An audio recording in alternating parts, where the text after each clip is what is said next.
2 thumbs up, Jean, at this time. Oh, hold on, please. Hold, please.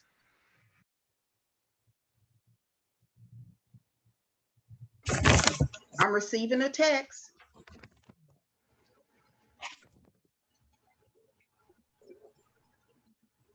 We have the live stream stated to start at a specific time.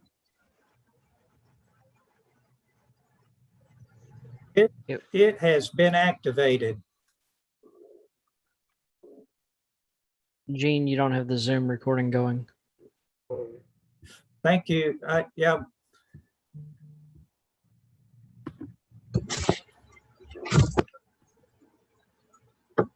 There you go. Thank you. Madam Contest.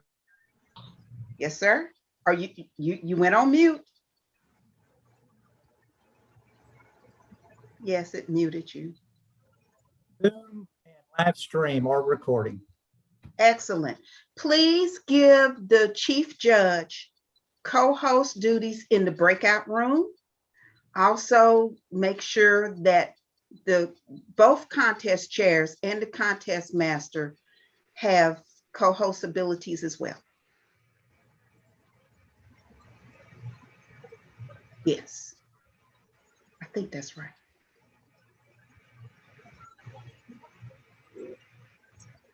I do have rights. Thank you. All right. Very good. I think we're on go, right, Jean? Madam Contest Chair, we are on go. We are on full throttle ahead. You are amazing. Thank you. So are you. And so all of you in District 50 are amazing. I'd like to introduce our contest co-chair, Mary Beth Foster, IP3. Mary Beth, take it away. I'd like to call this meeting to order. Hello, everyone. I hope you're enjoying the spring conference and that you are making connections matter. My name is Mary Beth Foster, and I'm the co-chair along with distinguished Toastmaster Naomi Lawler for the International Speech Contest. Before we begin, I need to introduce someone who has a special brand of energy to guide those who are new to experiencing a Toastmaster conference while having fun. This person is District 50 First Timers Chair, Abby Wheeler. Hi, everyone. It's been a great conference so far, and I cannot wait to hear what's coming up next with our international speech contestants. I want to thank everybody who was here, who attended the First Timers event. And if you missed out, let me tell you that you missed out on some great prizes that we had to give out. Please, please, please, next conference, do not miss out. Tell your friends who did not attend this conference to come out next time. And we're gonna have great prizes again, great trivia. It's gonna be a great time. I hope that everybody here had a chance to mingle, network, and make a connection that matters and take that connection home with you. Thank you, everybody. You guys have a great contest. Back to you. Thanks, Abby. Well, welcome to District 50 International Speech Contest. Toastmasters offers an environment to improve our communication and encourages leadership. It's all about our connection with others. One person, one club, one world. To open our contest, an inspirational presentation will be shared by a gentleman among gentlemen. He's a seasoned speaker with a commitment to Toastmasters, especially to the members of District 50. He is currently District 50's logistics manager, and in the era of visual meetings, we appreciate his efforts. I asked him for his thoughts on Toastmasters. It's all about the member, he says. My Toastmasters experience enables me to support new club members in their Toastmaster journey. It's rewarding and to see one individual from one club achieve their leadership and communication goals in an effort to make the world a better place. I have the honor to introduce to you distinguished Toastmaster, Mr. Gene Gray. Madam Co-Chair, thank you so much for this opportunity. And just a reminder, if you're not speaking, please remain muted. And congratulations to our new incoming D50 leaders. Today just happens to be National Armed Forces Day, observed on the third Saturday in May. Our armed forces risk their lives every day to keep us safe. We salute you today and every day. If you have someone in the armed forces, please give them and their families a great big hug from D50. I love the theme of this contest: one person, one club, one world. Imagine being in the middle of a global pandemic as you start your new Toastmaster year. Unfortunately, that wasn't a dream, but together we will, and together you did it. Your courage and commitment, you overcame many, many challenges, both professionally and personally. I want to thank our D50 current leadership for their leadership this year. And then you on this call today, one person, you supported your club. One person, you supported your area, your division, your district. You made a way to get her done. Contests, conclave, officer training, educational sessions, educational awards, and this amazing Making Connections Matter. Personally, I don't know about you, but I had my money's worth after the first day. That networking session on Wednesday was amazing. Thank you, conference committee and conference chair, and thank everyone here today for supporting this conference. Tonight, one person from one club has an opportunity to become the world champion of public speaking. Contestants, I'm speaking to you. Congratulations and kick butt. The rest of you, I'll leave you with this. To the whole world, you might just be one person. But to one person, you might just be the whole world. Now, let's recognize our dignitaries. At this time, let's give them the best wave we've given all year. Please stand as we give our dignitaries the best wave ever. Stand, wave, dignitaries. Thank you so much for being here and for all you do for District 50. And now let's get to the agenda.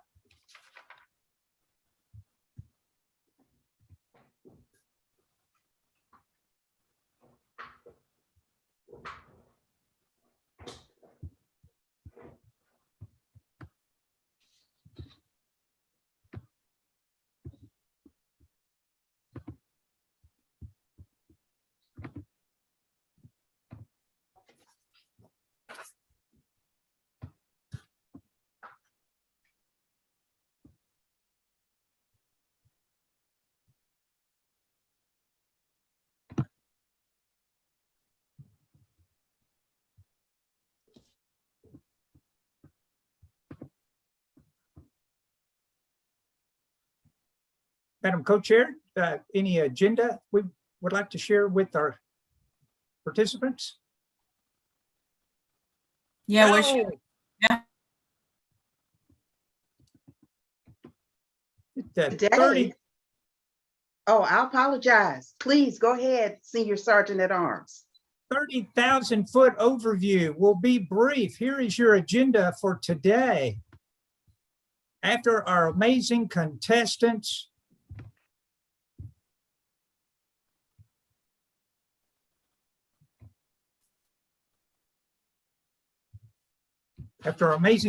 speak, we'll have our silence for the judges. We'll meet the contestants. Next slide, please. District announcements, officer installations, and then farewell remarks, district director-elect's closing remarks, conference co-chairs closing remarks, and then we're going to announce the winner that's going all the way. Contest adjourns. The Zoom room closes. At this time, District 50, fellow Toastmasters, guests, and distinguished judges. I don't know how our co-chairs did it, but your contest master tonight is an active Toastmaster who believes that our time and talents could help others better themselves. She joined this organization in 2001 and ever since has held positions at clubs and district levels such as club president,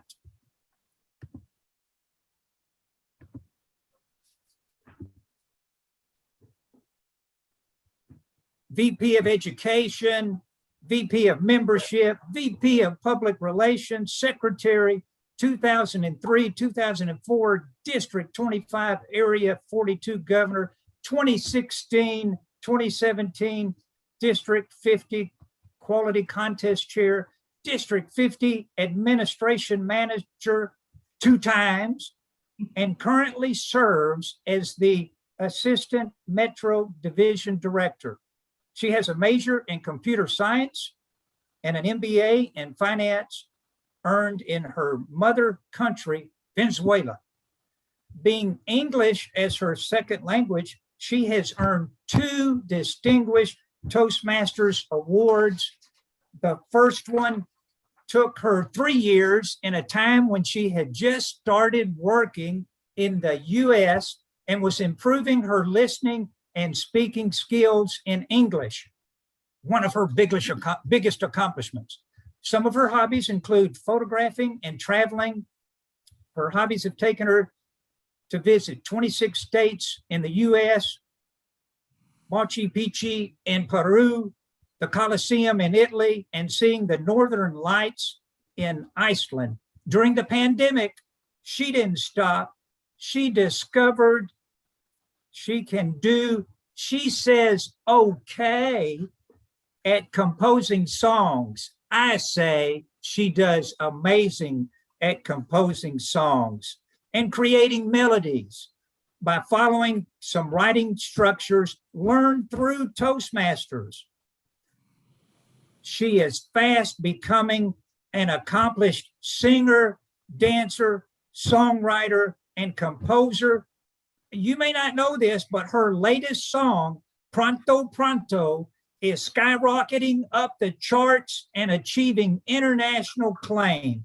Simply the best. Please make some huge airwave noise for your 2021 International Speech Contest Master, Distinguished Toastmaster, Yvette Valera. Hi, Jean, you are tremendous. Thank you. Thank you for that introduction.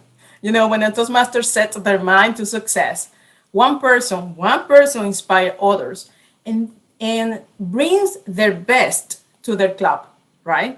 Then one club and their teams push the area, then the area pushes the division, the district, and the district makes the difference on the world. One person, one club, one world. Now, I would like to share some words of hope with you.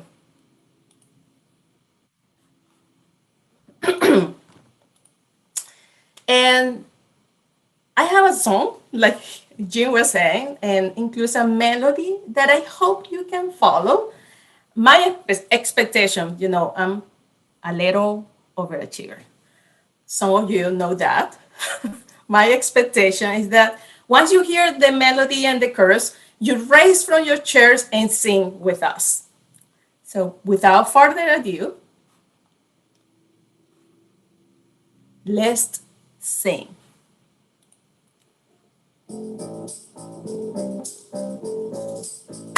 When we're able to travel safely, crossing the borders, I'll travel quickly to hug and meet family and friends. I have been dreaming to see my beautiful land again, feeling the passion, seeing the smiling faces again. Pronto, pronto, we'll be together. Pronto, pronto, to hug again. Pronto, pronto, stronger and better. We'll be together once and for all. During pandemic, staying focused has been a challenge.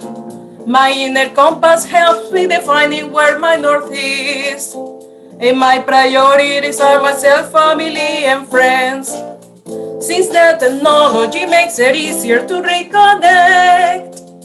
Oh, pronto, pronto, we'll be together. Pronto, pronto, to hug again. Pronto, pronto, stronger and better. We'll be together once and for all. Hopes are leading my face on dreaming fully. It may be wrong, but it helps today. If you are missing those in your inner circle, just wait because soon you'll be together. Pronto, pronto, we'll be together. Pronto, pronto, to hug again. Pronto, pronto, stronger and better. We'll be together once and for all. Come on, sing with me. Pronto, pronto, we'll be together. Pronto, pronto, to hug again. Pronto, pronto, stronger and better. We'll be together once and for all. Thank you. Thank you. That was awesome.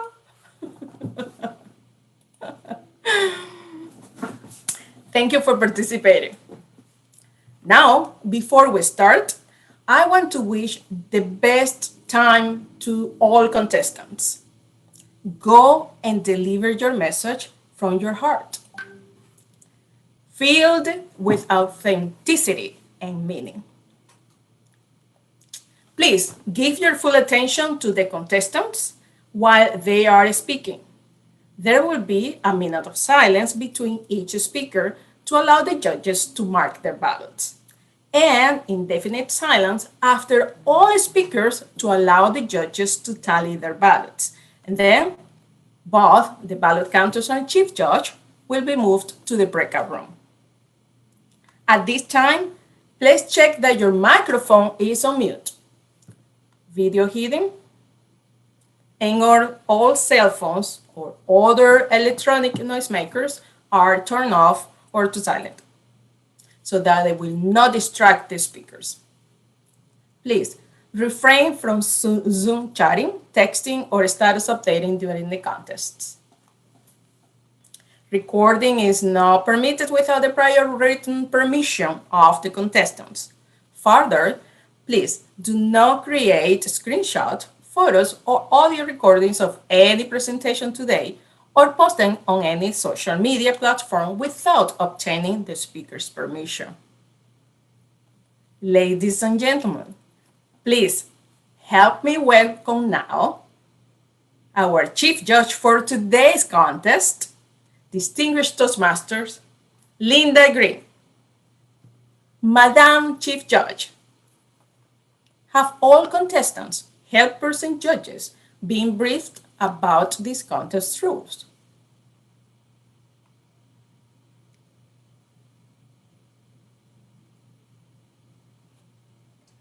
You're on mute, Linda.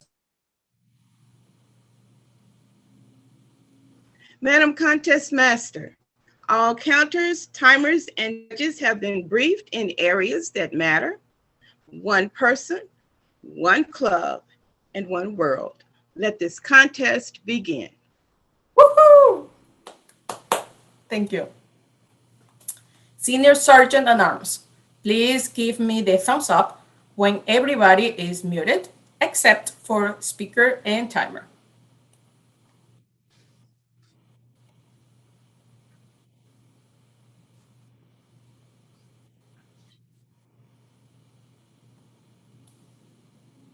I don't see you, so I'm going to. Madam Contest Chair, it appears everybody is muted. Everybody has turned off their video. I know some are wondering, we have the share slide up and we have it up for a reason, but it will be taken down shortly. Back to you, Madam Contest Master. Thank you very much. And now, the speaking order. Contestant number 1, Marisa Yang. Contestant number 2, Leah Bai. Contestant number 3, James Harris Jr. Contestant number 4, Suma Rajaram.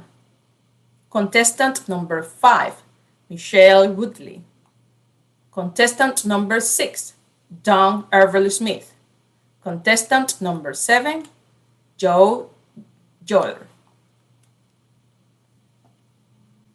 Contestant number 1, can you see me and can you hear me? I can see you and I can hear you. Thank you. Marisa Yang, pay it forward. Pay it forward, Marisa Yang. One hot summer day in August 2014, there was a long line outside a Starbucks. One of the customers had decided to pay for the drink of the person behind them. That person was so surprised that they were inspired to pay for the drink of the person behind them. That person was so happy that they wanted to pay for the drink of the person behind them. That person was so excited that you get the point. Madam Contest Master, fellow Toastmasters, welcome guests. Do you have any idea how long that went on for? According to NPR, 11 hours. Imagine that. 11 hours of paying it forward.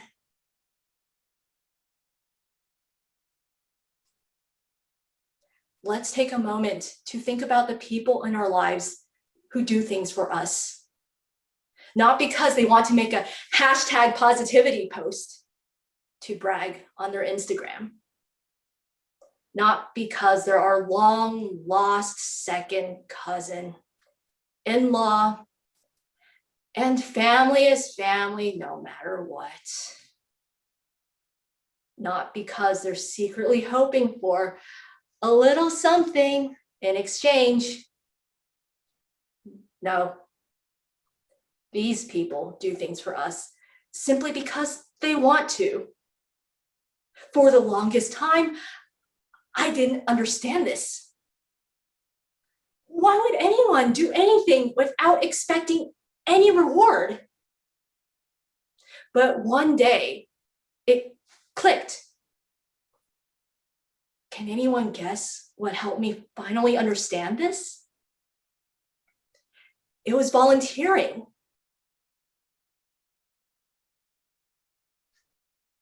But before I was a volunteer, I was a kid. And when I was a kid, my parents took me to this math fair. It was Great. First, you had to take a test, but then you got to run around and play games and earn lots of shiny, shiny prizes.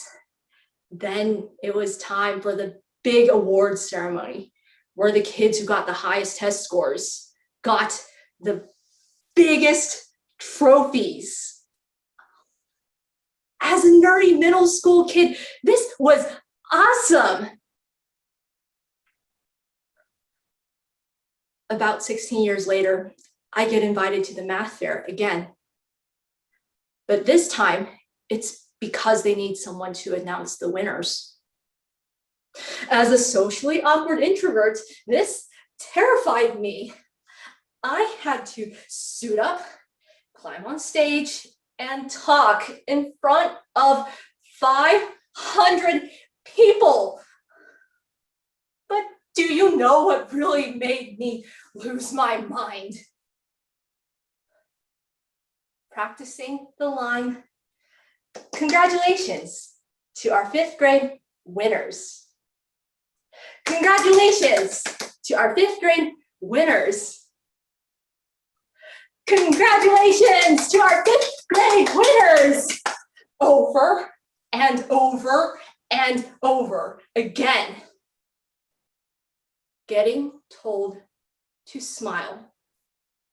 Smile more. Smile bigger. Show how happy and proud you are of these kids. I practiced that script countless times. Why? Because I said I would. And why did I say I would? Because I had to. And why did I have to? Because somebody did that for kids like me. Aha. Because somebody did that for kids like me. Somebody spent countless hours practicing a script so that kids like me could feel happy and proud of themselves. They didn't have to do it, and I didn't have to do it either. But I wanted to. I wanted to give these kids the same fun and excitement that I got to have. I wanted them to feel proud of the trophies that I wasn't smart enough to win. I wanted to pay it forward. That experience helped me realize just how fortunate I am, because there have been so many people who've helped me get to where I am today, who gave me gifts that took me years to fully appreciate. And wouldn't the best way of honoring those people be to pay it forward without any expectations, just like them? Because when you let go of your expectations, you are letting go of disappointment, pettiness, and resentment. And you are letting in kindness, empathy, and compassion. My friends and fellow Toastmasters, Winston Churchill once said, "You make a living by what you get, but you make a life by what you give." These acts of generosity don't have to be big or grand or dramatic to make a difference. They could be as simple as buying someone a cup of coffee when they least expect it, volunteering at an event to help kids feel proud of themselves, inviting our neighbors to our house when they've lost power during a massive snowstorm. It doesn't matter if you're young or old, rich or poor, everyone has the opportunity to give kindness, empathy, and compassion. In the future, let's be the ones who make the world a brighter, kinder place. Let's be the ones who give freely without any expectations. Let's be the ones who pay it forward. Madam Contest Master. Thank you. Contestant, please turn off your camera and mute your audio. We will now hold a minute of silence for the judges to mark the ballots. Timers, please time 1 minute.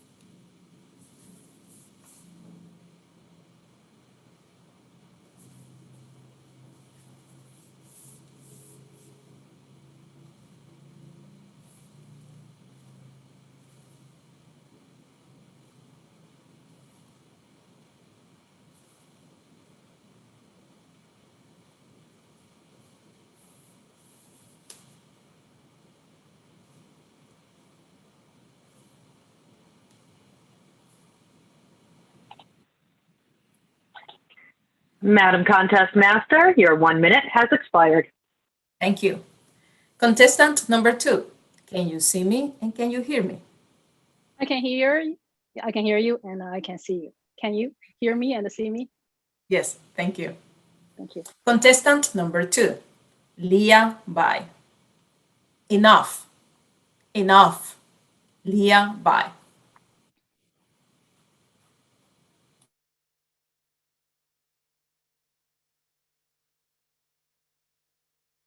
Hello. Yes, that's good. Oh, we are late. Tickets for 2, please. All sold out? Only the front row? I'll take it. Thanks. Oh, the sound is too loud. The image is humongous. But we have lots of legroom. As the story develops beside me, my teenage daughter laughs and ugly cries as if no one's behind us. We are watching a comedy, Crazy Rich Asians.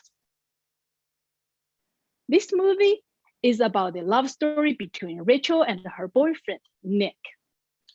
Rachel is a Chinese American raised by a single mother. Nick, on the other hand, is one of the most eligible bachelors from a crazy rich family in Singapore. Naturally, Nick's mother, Eleanor, rejects Rachel. Here comes Eleanor. She stops Rachel on the stairs and says, "You're not enough. You'll never be enough." Whoa, that sounds so familiar. Madam Contest Master, fellow Toastmaster, and a guest.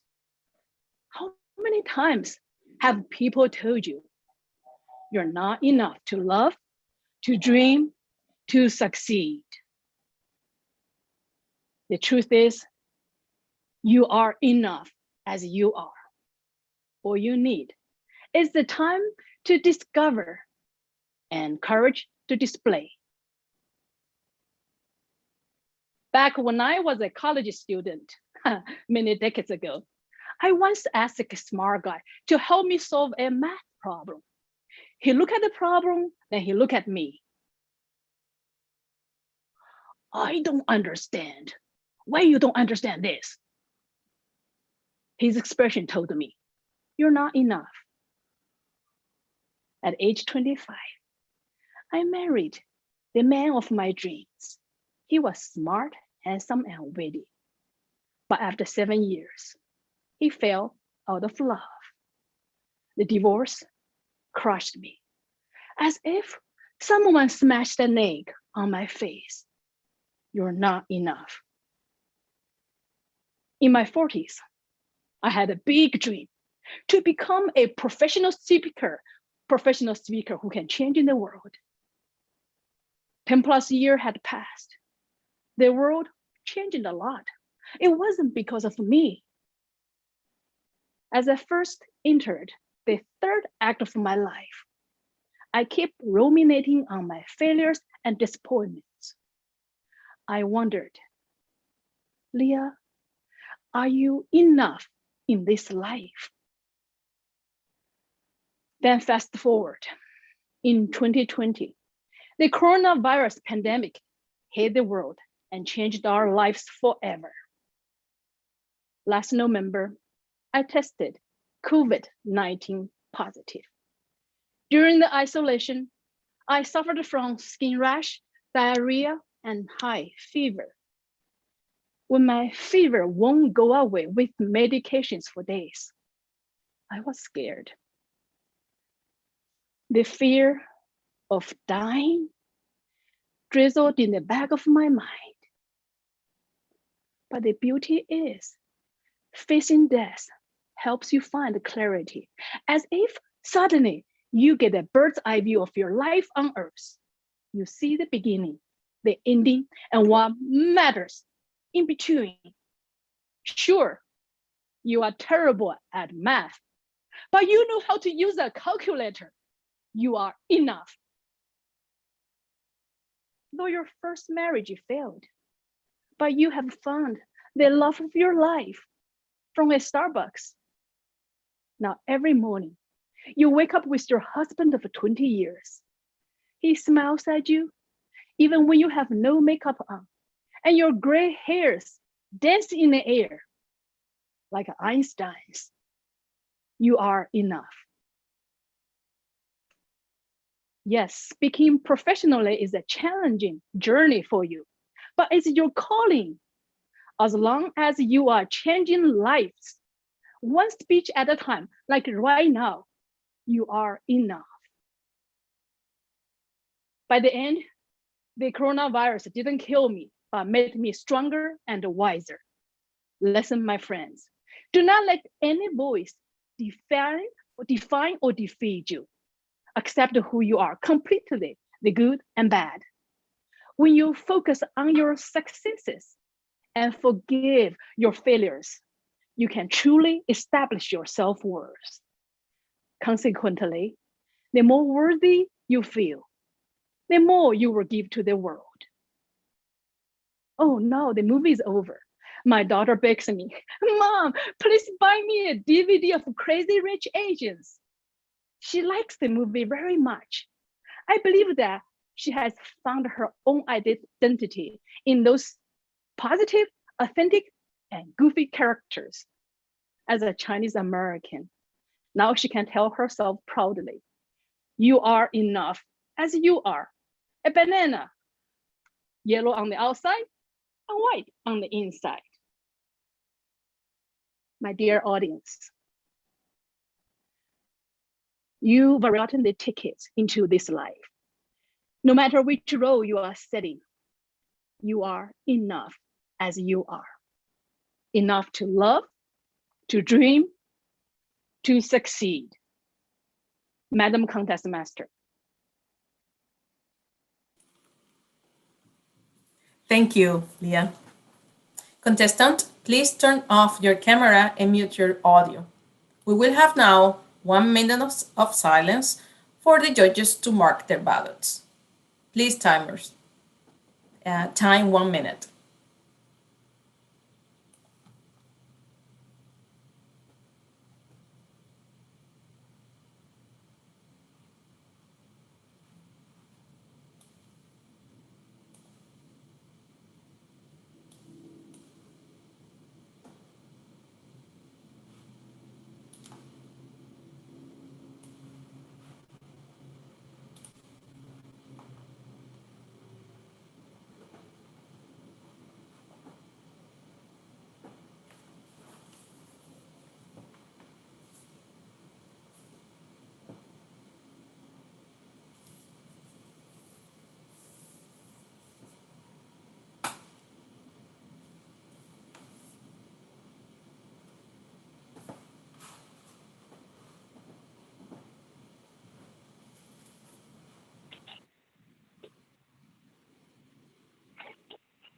Madam Contest Master, your 1 minute has expired. Thank you. Contestant number 3. Can you see me? Can you hear me? Yes, ma'am. Thanks. James Harris Jr. Dogs love grapes. Dogs love grapes. James Harris Jr.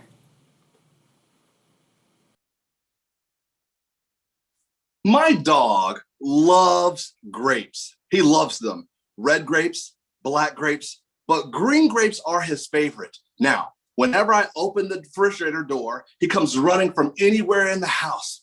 And as I'm eating the grapes, he's smelling the air and he's licking his lips and he's getting closer and closer to me, drooling. My dog turns into a full-on stalker, right? Are those grapes? Oh, you got green grapes today? Oh, you know I love grapes. What you gonna do with those grapes? I said, what you gonna do with those grapes? My dog has never had one single grape. Wait, I thought you said he loves grapes. Did you know that grapes are legal for dogs? One grape, the dog is dead. How is it possible to have an appetite for something that could kill you? He gives me those eyes. Come on, man, it's just one grape. I'll be a good boy. It's just one grape, please. And I tell him, no, no, Denver, you do not know what you are asking for. You cannot have these grapes. They look good, they smell good, but they are not good for you. Now you say, well, wait, it's just one grape. What harm could it do? Watch this. The fruit changes to poison when it's in the wrong possession. Ooh, I think I said something there. The fruit changes to poison when it's in the wrong possession. Some things are not bad, but they are bad for you. Now that's hard to understand depending upon your perspective. Wait, you still think I'm talking about my dog? What are your grapes? Is it status?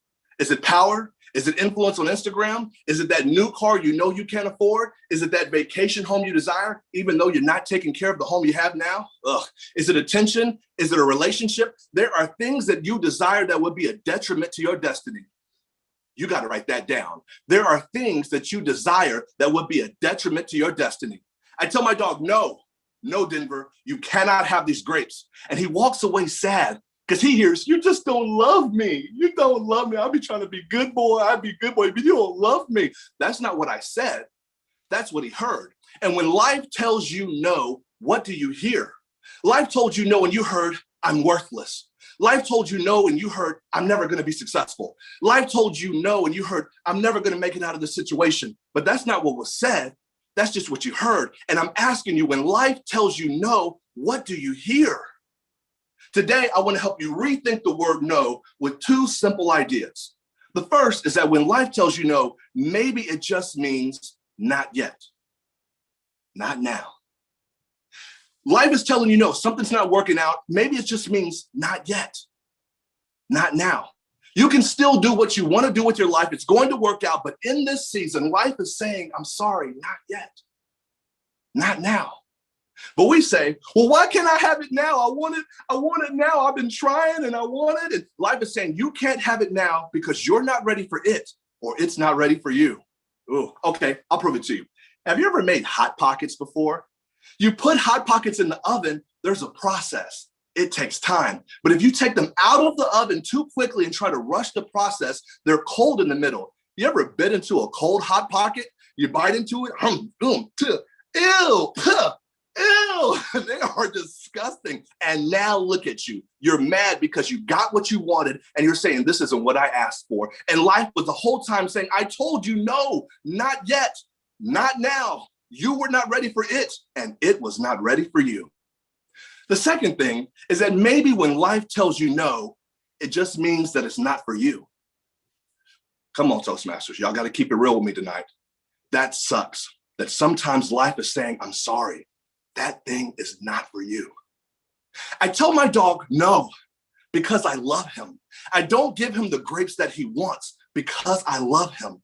And maybe the no in your life is because someone up above loves you enough to say no to the thing you want. That's why the job didn't work out. That's why the relationship didn't go as planned. That's why those people walked away. That's why the door slammed in your face because life was saying, I love you, but no, that's not for you. And that sucks. But here's the good news. The delay or the denial is working in your favor. Say that with me. The delay or the denial is working in my favor. Say it again. The delay or the denial is working in my favor. Ooh, and one day you're going to believe that. I think about every accident I missed because I was delayed. And you were here in this moment with me tonight on this Zoom because of every delay, every denial, every hardship, every setback, every heartache, every rejection, every struggle, every time life told you no, it brought you here, but you were still here. You were still standing. You were still alive. This tells me that no is a gift. The no is a gift from your past that saved your present. Ooh, I feel this thing. The no is a gift from your past that saved your present. But wait, isn't the present also a gift? When life tells you no, what do you hear? It's either not yet, not now, or life is saying, I'm sorry, I love you, but that thing is not for you. Let me leave you with this. Now life is telling you no. Now dreams are telling you no. Now success is telling you no. Now your goals are telling you no. But can't you see there's more to now than no? I mean, even when you spell the word now, you don't stop at no until you get a W. You just got to get through now. And when you get through now and you look back on your life, you will see that you've won. Wait, because when you spell the word now, and look at it backwards, it spells one. You just got to get through now. You've already won. Friends, I challenge you to think twice about every no in your life. Madam Toastmaster. Thank you. Contestant, please turn off your camera and mute your audio. We will now have 1 minute of silence for the judges to mark their ballots. Timers, please time 1 minute.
Madam Contest Master, your 1 minute has run out. Thank you. Contestant number 4, can you see me and can you hear me? Yes, ma'am. I can hear you and see you. Thank you. Contestant number 4, Suma Rajaram. Life is good. Life is good. Suma Rajaram. A few weeks ago, as I sat frowning at my laptop, I heard my son ask, "Mommy, what's wrong?" I told him, "I'm trying to write a speech, an inspiring speech, but I have no clue what to say." To which he immediately replied, "Mommy, just say life is good." Fellow Toastmasters, my dear friends, it's easy to think that as adults and as parents, it is our job to teach our kids all they need to know about the world. But the truth is that there are many lessons we can learn from the children. Their innocence and untainted view of this world gives us fresh eyes and a reminder on how to live our best life. Let me talk to you today about 3 lessons my kids have taught me. Lesson number 1, to forgive and forget fast. In the 16 years that I have known my husband, we have had a lot of fights. And I will admit, I am not one who easily forgives nor forgets, especially not without an apology. So there are many nights when I go to bed angry, I wake up angry, and I spend the rest of the day angry. The likelihood of a sorry is rare, mostly because the poor husband has no clue what he did wrong. My kids, they do get along really well, but they also do fight a lot, especially in these quarantine times. Too much familiarity has bred some nasty fights. They may say things like, "You are my worst enemy. I am never going to talk to you again."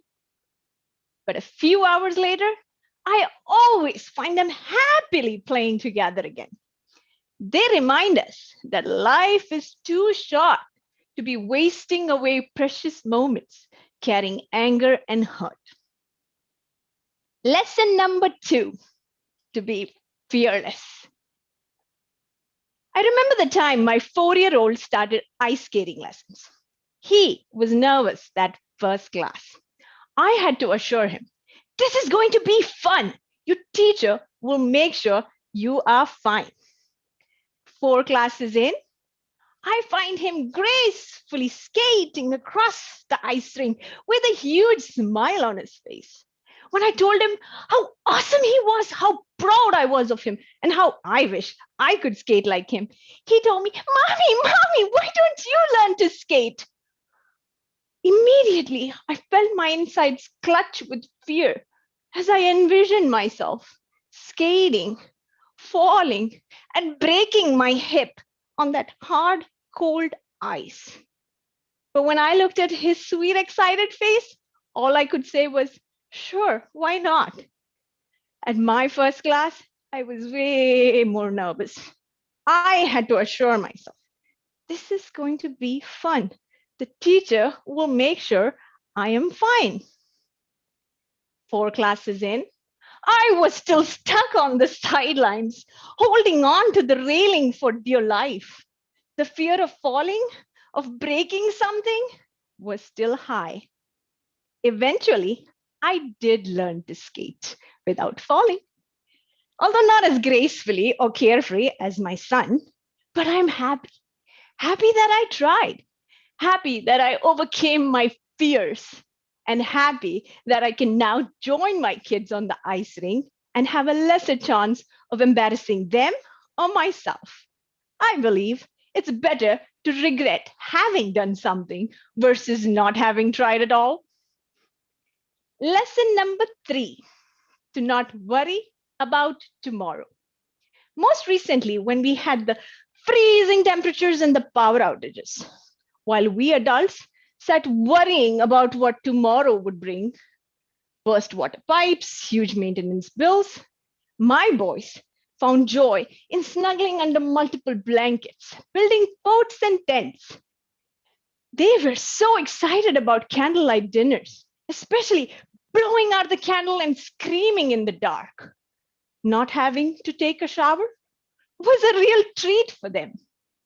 They reminded us that even though today may be rough and that tomorrow may bring more issues, there are still things we can enjoy right now and try not to worry about those things not in our control. They taught us how to make the best of the situation so that when we look back, it's not the worries, it's the good times we recall. We didn't have any burst pipes. Isn't it funny that most of our worries and what ifs just stay in our head and never really happen? So why worry about tomorrow when tomorrow is not even here yet? As I begin to conclude, I want to say you don't need to have kids at home to teach you these lessons. All you need to do is tap into that inner child just a little more. And I'm convinced if you do so, not only will life be good, but you will find yourself in a world filled with more kindness and wonder than we see today. When you start to forgive and forget fast like a child, you live in the now, not in the past or in the future. You get back to things you enjoy with those you enjoy the most. The moment you allow yourself to be fearless, to let go of all those fears you've accumulated, the fear of rejection, the fear of failure, the fear of the unknown, that is when you will get back to living that curious and carefree life again. No matter what your past looks like or how scary the future may seem, if you choose to stop worrying and focus on right now, your life will automatically look so much better. Relearning these lessons from the children or from your own childhood is a great reminder that you have the ability and the understanding to make sure your life is very, very good. Thank you, Madam Contest Master. Thank you. Contestant, please turn off your camera and mute your audio. We will now have 1 minute of silence for the judges to mark their ballots. Timers, please time 1 minute.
Madam Contest Master, your 1 minute has been finalized.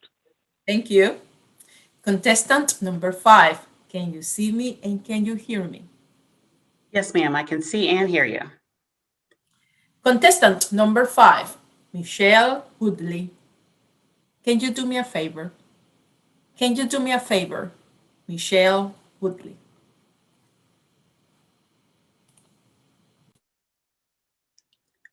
Good afternoon. Let me ask you something. Can you do me a favor? Now, what runs through your mind when someone asks that question? Do you always jump up and say, sure, without even hearing the request? Or do you turn tail and run the other way? Or maybe you treat it like flashing yellow lights as you proceed with caution. I'm somewhere in the middle of the flashing yellow lights and running the other way. It also depends on how someone asks the question. If it's short and quick, I'll probably say yes. But if the favor is long and drawn out, well, I'm putting on my running shoes. I bring this up because a couple of months ago, my friend John sent out a group text. He started off with, hey guys, can you do me a favor? And then there was silence. I could see he was still typing with the message bubbles dancing on my screen. What felt like eons, finally another message comes across, and he says, my son's about to turn 13. Can you send some words of wisdom and thoughts about the future as he turns 13? Thanks.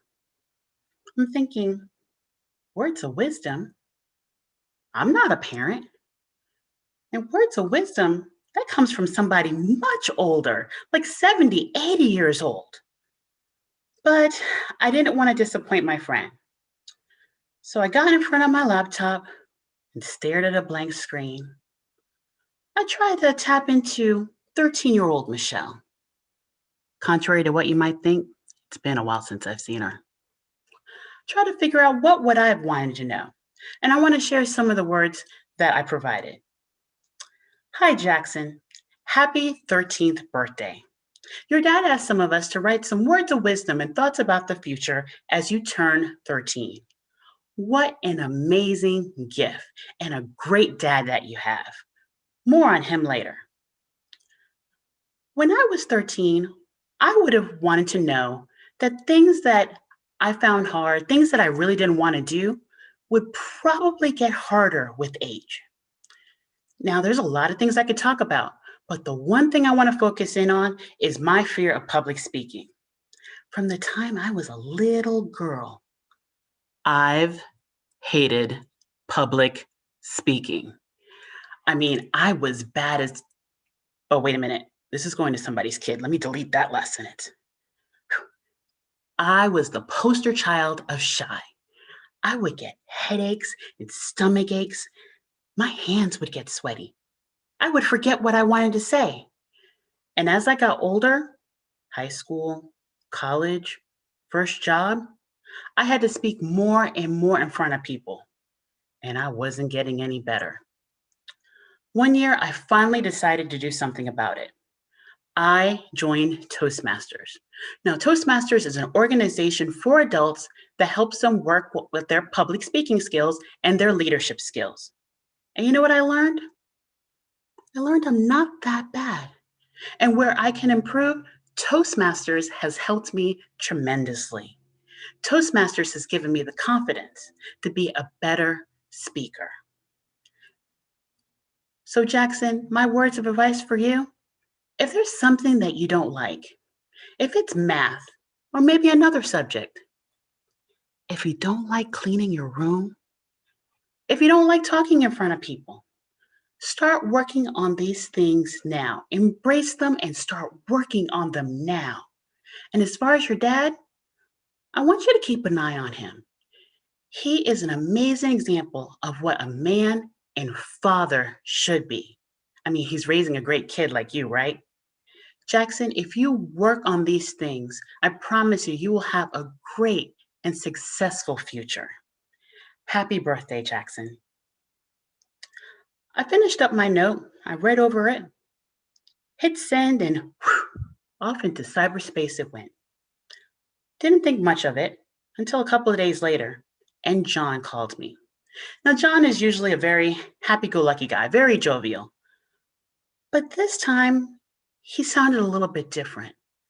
He was overcome with emotion. He said out of all the letters that he received, my letter was the most real and heartfelt. He had no idea I struggled with public speaking.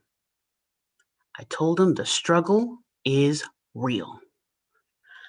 I then thought he was going to talk about the words of wisdom that I provided his son, but he pivoted and started talking about what I wrote about him. I mean, John was so overcome with emotion. See, Jackson has special needs, and John always wonders if he's doing enough. I mean, I stopped John right there. John, just to think outside the box during a pandemic year, to provide such a meaningful gift, a lifelong gift for your son. John, you are doing more than enough. As I got off the phone with John, I started thinking, wow, how far that one favor stretch. I was able to provide words of wisdom to a young man. I was able to reassure a grown man that he is doing more than enough. And even for myself, I found that I have value, that I can provide words of wisdom, and that I didn't even have to be 70 years old to do that. So, ladies and gentlemen, when someone asks you to do a favor, don't go looking for your running shoes. Don't just look at the favor. Don't stay restricted within the request.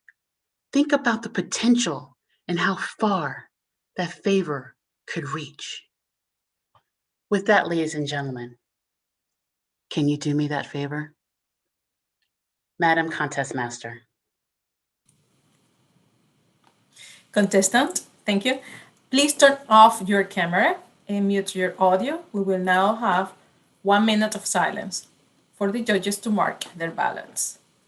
Timers, please time 1 minute.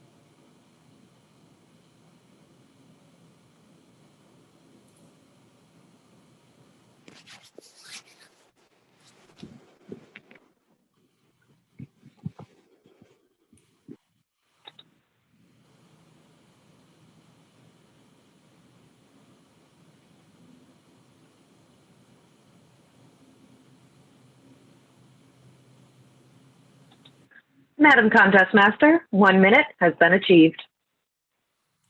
Thank you. Don, can you mute? Can you see me and can you hear me?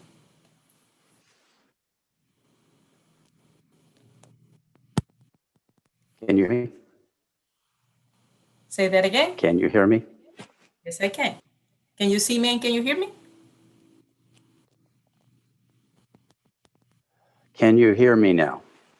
Yes. You can hear me? Yes. Okay, I cannot hear you. Okay, Let me just show this. Okay, can you hear me now? What about now? Can you see me? Can you hear me? I can hear, now I can hear you, yes. Okay.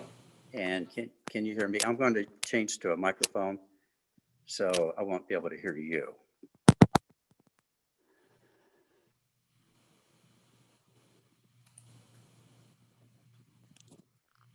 Can you hear me now?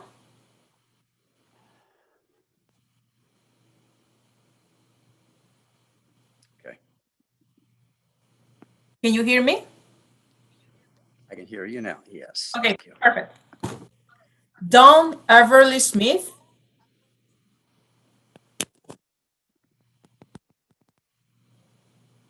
COVID inconveniences, consequences, and casualties. COVID inconveniences, consequences, and casualties. Don Everly Smith.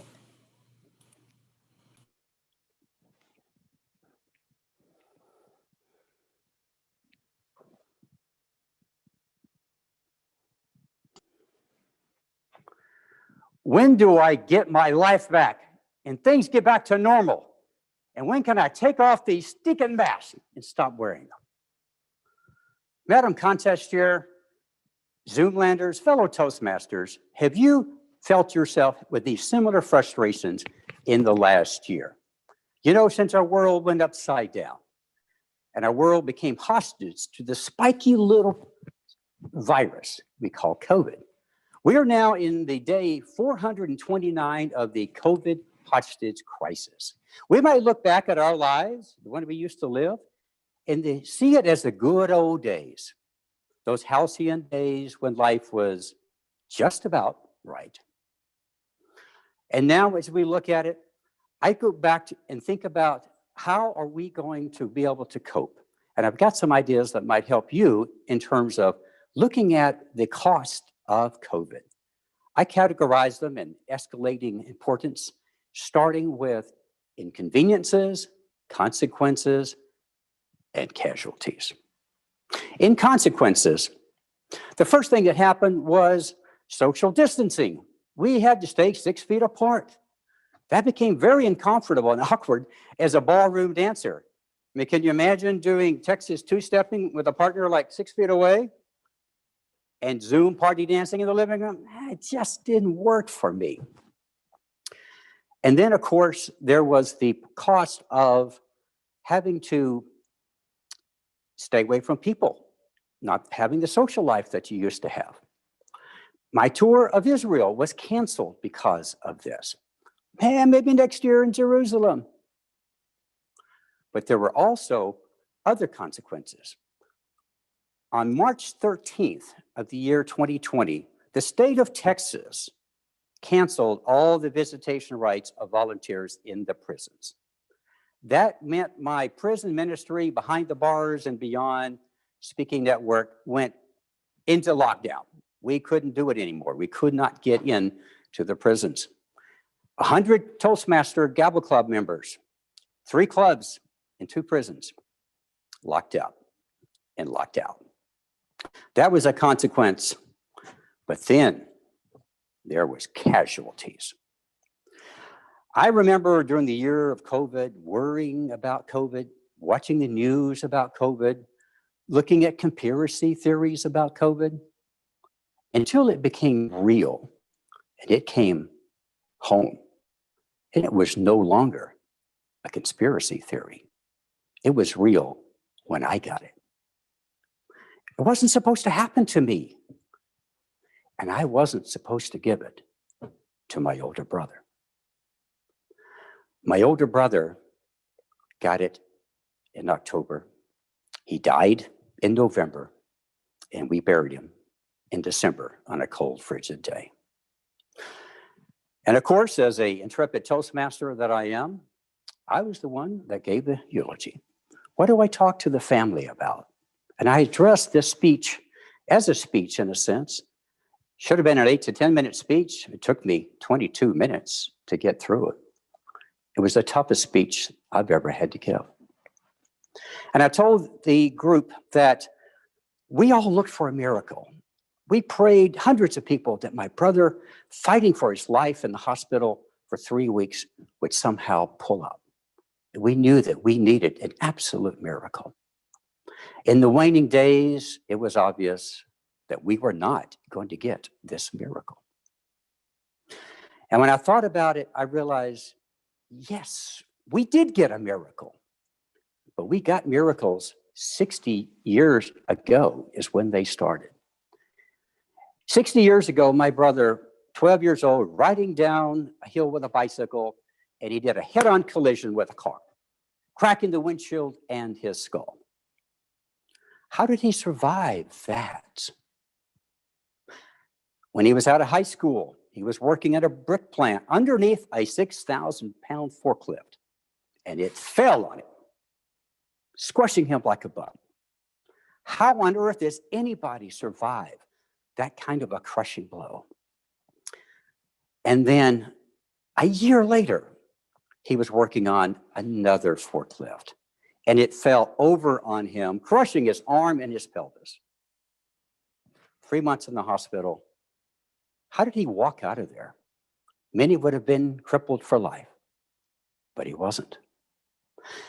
So I told the family, you've already had your miracles. We've had our miracles. I've been seeing them the entire life with my brother. And as we look back on his life with the appreciation and with the gratitude for the years that we had together with Lynn, that's what's going to pull us through. And there was one more miracle. The most spectacular miracle was the day he met Yolanda and her 5-year-old son. They fell in love as a package deal, instantly, just like that. My brother went from being a catch and release player to being a family man that quickly. They changed his life forever. And you children and you grandchildren, you are all products of that miracle and all the other ones that happened a long, long time ago. Yes, inconveniences don't really matter. Consequences can become minor, and we can weather any casualty. We can create our own normal and move forward in life by enveloping and embracing reality and by using thankfulness and gratitude. That's how we move forward. I'm going to close with an anonymous quote. It goes like this. When you love what you have everything that you need. Madam Contest Chair. Thank you. Contestant, please turn off your camera and mute your audio. We will now have 1 minute of silence for the judges to mark their ballots. Timers, please time 1 minute.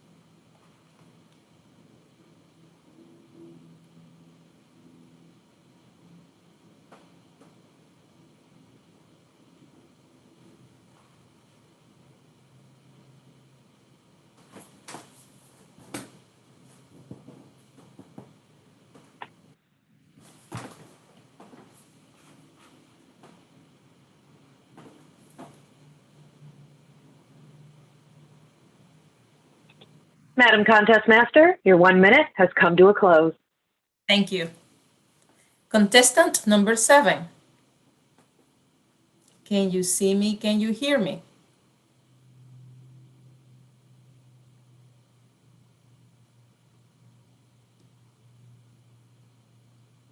Contestant number 7. I cannot turn my video on because it says video host has stopped it. We'll help you. Sergeant at Arms, can you please enable it?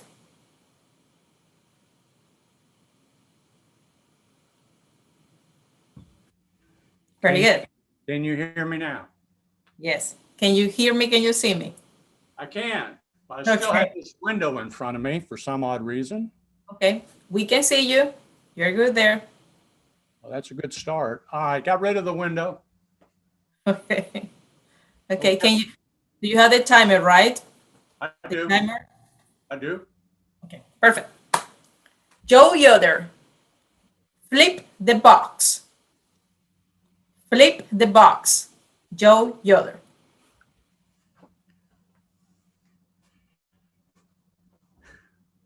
Do you like getting boxes? Boy, I sure do. Especially ones that are filled with good stuff, and some of them even come with their own smile. That makes me laugh.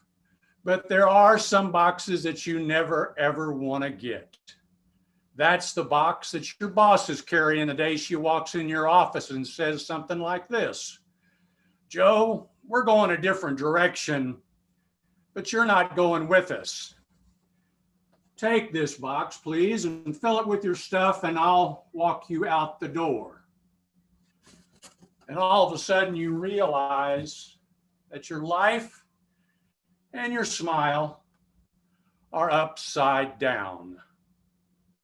But do not despair, Toastmasters, contest master, dignitaries, and guests, and anybody who's ever gotten this box, because tonight I'm going to reveal the 3 secrets for getting a job quickly and flipping this box. And I also want to specifically address those in the audience tonight who think that they don't need these skills because they'll have a job forever. I used to believe that. I can still hear my dear old daddy saying, Joe Mike, you show up every day, you work hard, you do what the boss tells you, you'll have a job forever. Well, my daddy was a heck of a motivational speaker, I gotta say. But if he were here now, I'd tell him, Daddy, I love you, but it just ain't so, and here's how I know. Many years ago, I was VP of marketing for an appliance company. We were bringing in high-end Swedish-made appliances. We were revolutionizing the industry. We were growing that company like Topsy, growing it doubling it every year for 10 straight years. My advertising marketing was some of the best in the world, and I was invaluable. And right about now, you're asking yourself, gosh, Joe, what goes wrong? Well, I'll tell you what went wrong. We were so successful, we were bought out by one of the largest appliance companies in the world. And with new ownership came new leadership and came new priorities. And I was not a priority. The new president walked in my office one day and said, Joe, we don't need advertising marketing anymore. Fill this with your stuff and I'll walk you to the door. And he did. My life was upside down. And it hurt. I got to tell you, losing a dream job hurt. But what also hurt was I quickly realized I did not have the skills to get a job and flip this box. Because you see, the frustration of losing a dream job showed in my interviews, and that's not good. My networking skills were just terrible, and that's not good either. And my interview skills were just pathetic, and that's not good.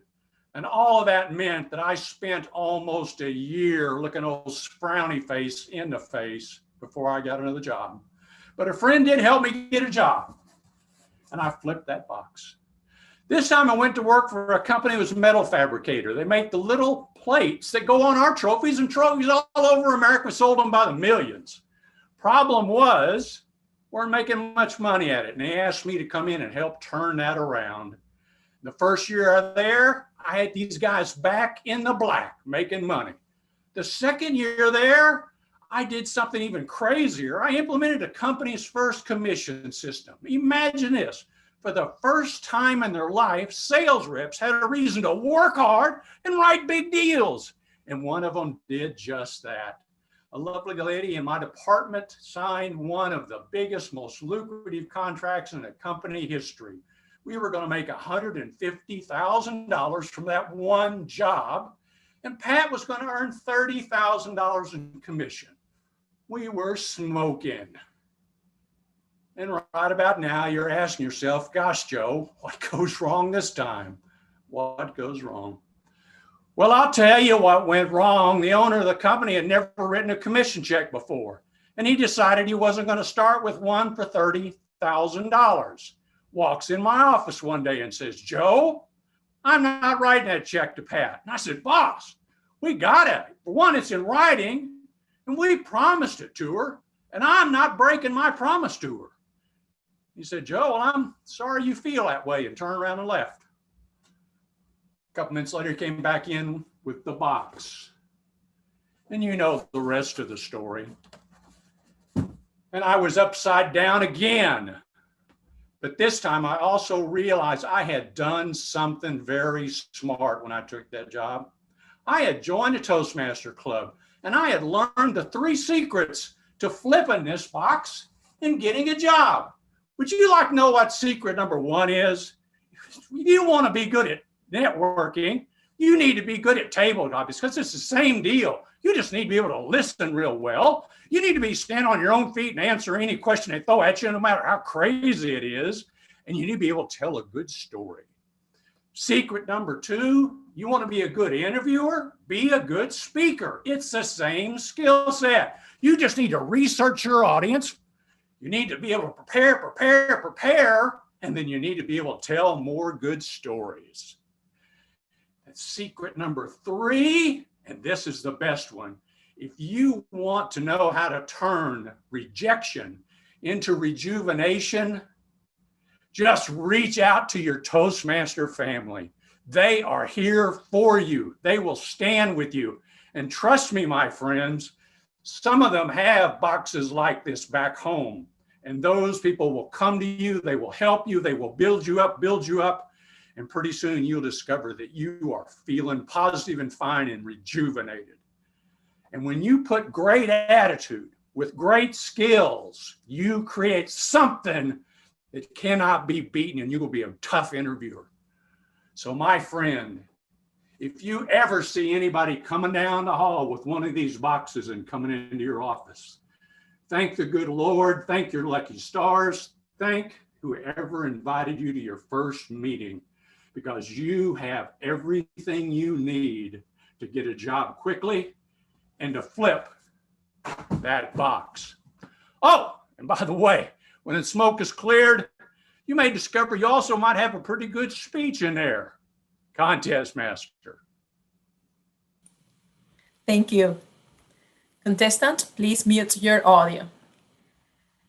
We will now have an indefinite silence for the judges to mark and tally their ballots and for the ballot counters to collect all ballots. Everyone, you may turn your video on at this time, but please keep your sound muted and refrain for chatting. If you cannot turn your video on, reach out to the Sergeant at Arms. They will help you.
We're continuing the indefinite silence to allow judges to complete their ballots and ballot counters to confirm all ballots are cast.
We're continuing the indefinite silence to allow judges to complete their ballots and ballot counters to confirm all ballots are cast.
We're continuing with the indefinite silence.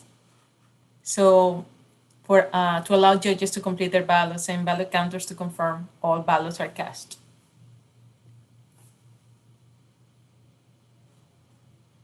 Linda, I cannot hear Madam you. Contest Master, would you please move me and the ballot counters to the breakout room, please? Thank you, Chief Judge.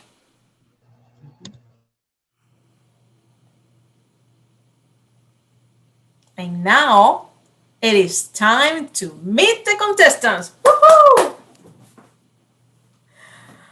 I will call on the speakers in the order in which you spoke. So please unmute your microphones in the order that you first spoke. Woohoo! And I will ask the same 3 questions.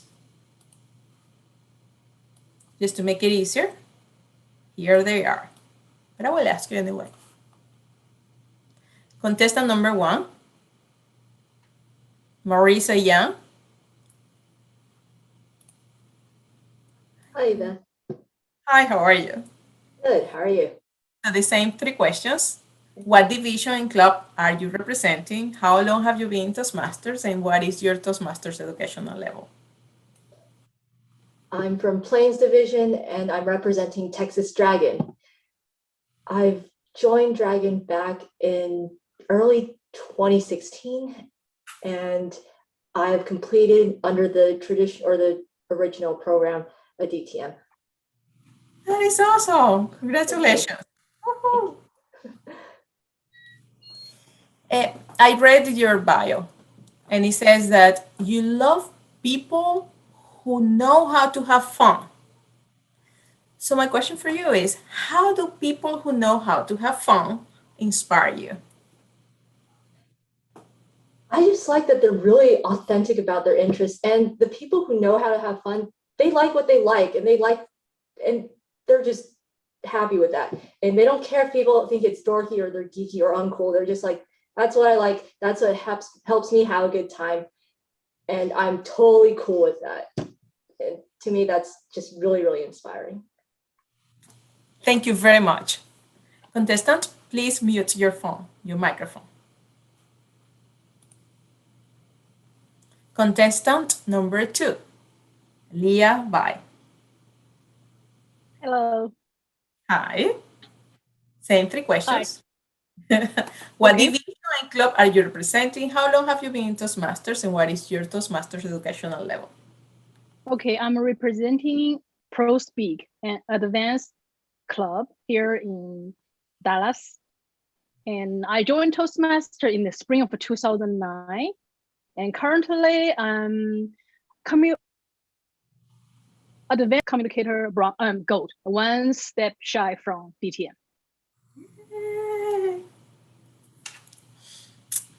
What is your favorite quote and why? What is your favorite quote and why?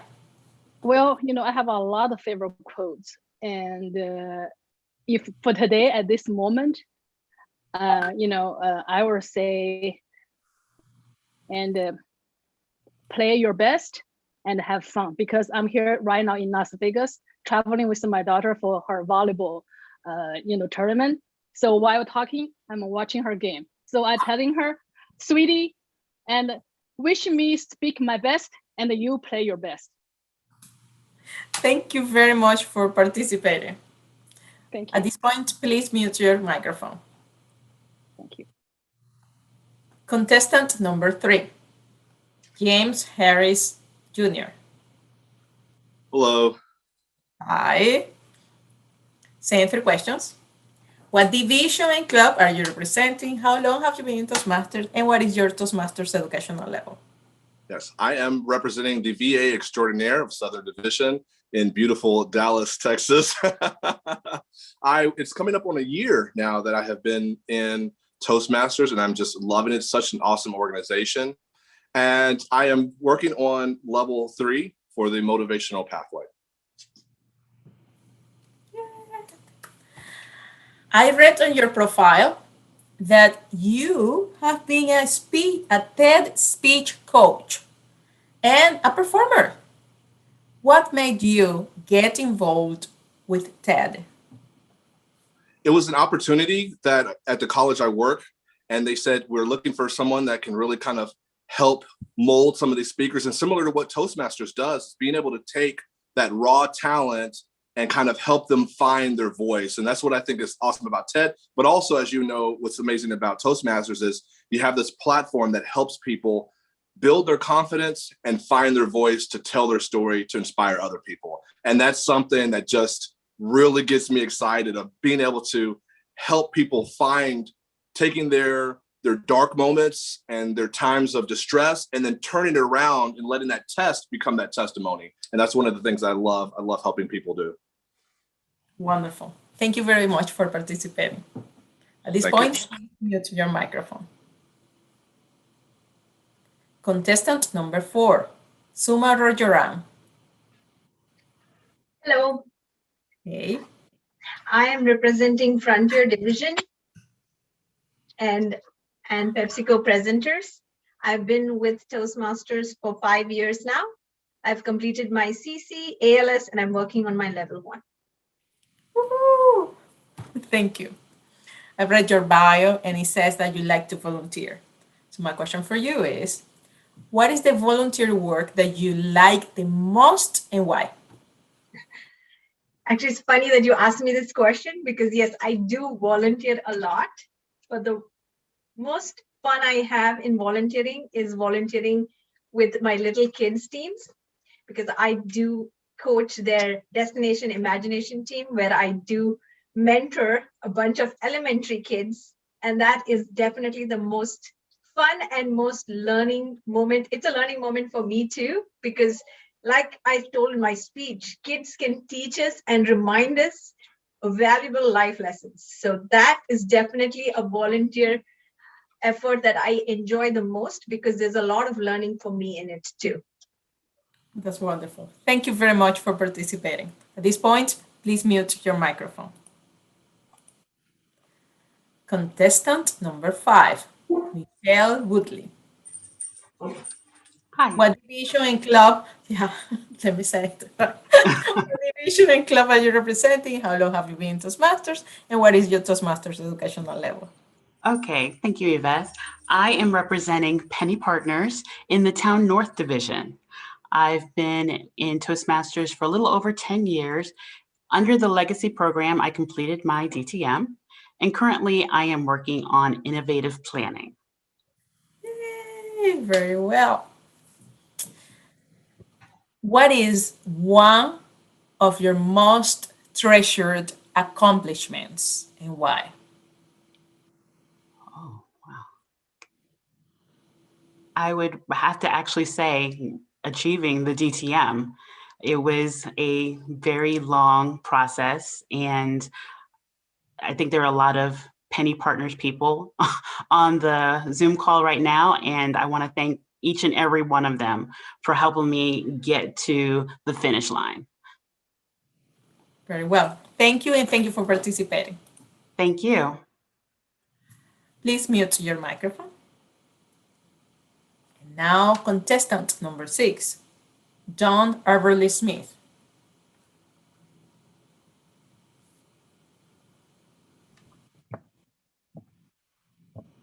Can you hear me? I can hear you, but I don't see. I don't see. No. It says host has disabled it. So it's on the Zoom. Yeah, Sergeant Arms, can you please turn on his video?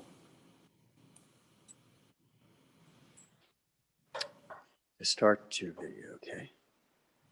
Hey, how's that? Perfect. Better? Thank you. Very well. Yes. So what division and club are you representing? How long have you been in Toastmasters, and what is your Toastmasters educational level?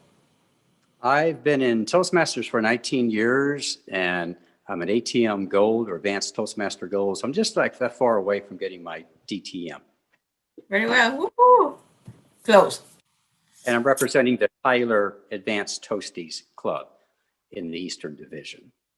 Very well. Tell us about an idea that you have created and became a great success for your life or the life of others. An idea that you created became a great success. Thank you.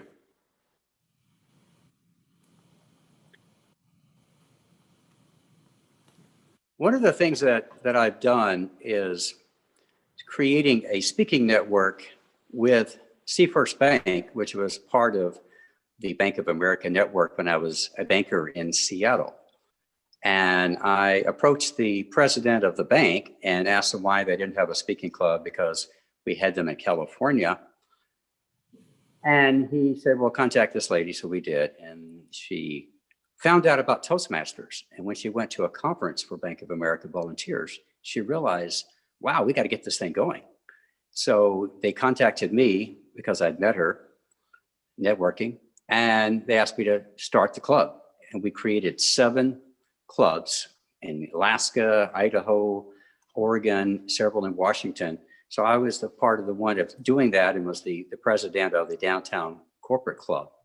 And that was just fascinating to be a part of starting something brand new, that I had been in speaking clubs many years through my church, through my college, through 2 banks. We had speaking clubs.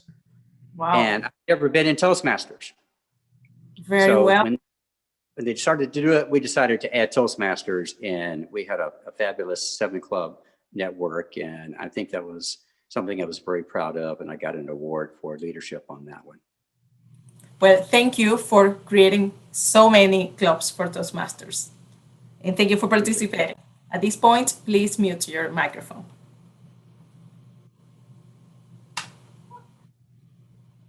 And our last contestant for today, Mr. Joe Yoder.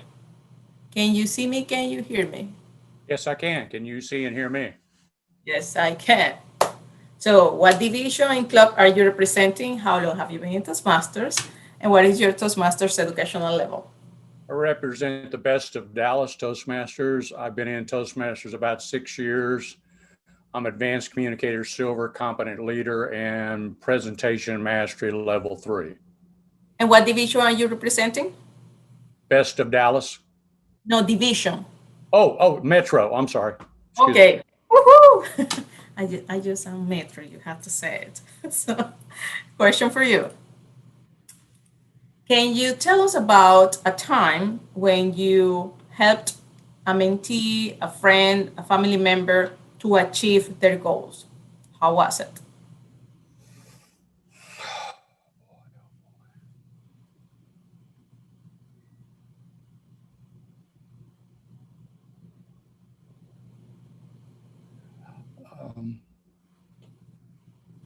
A friend or family?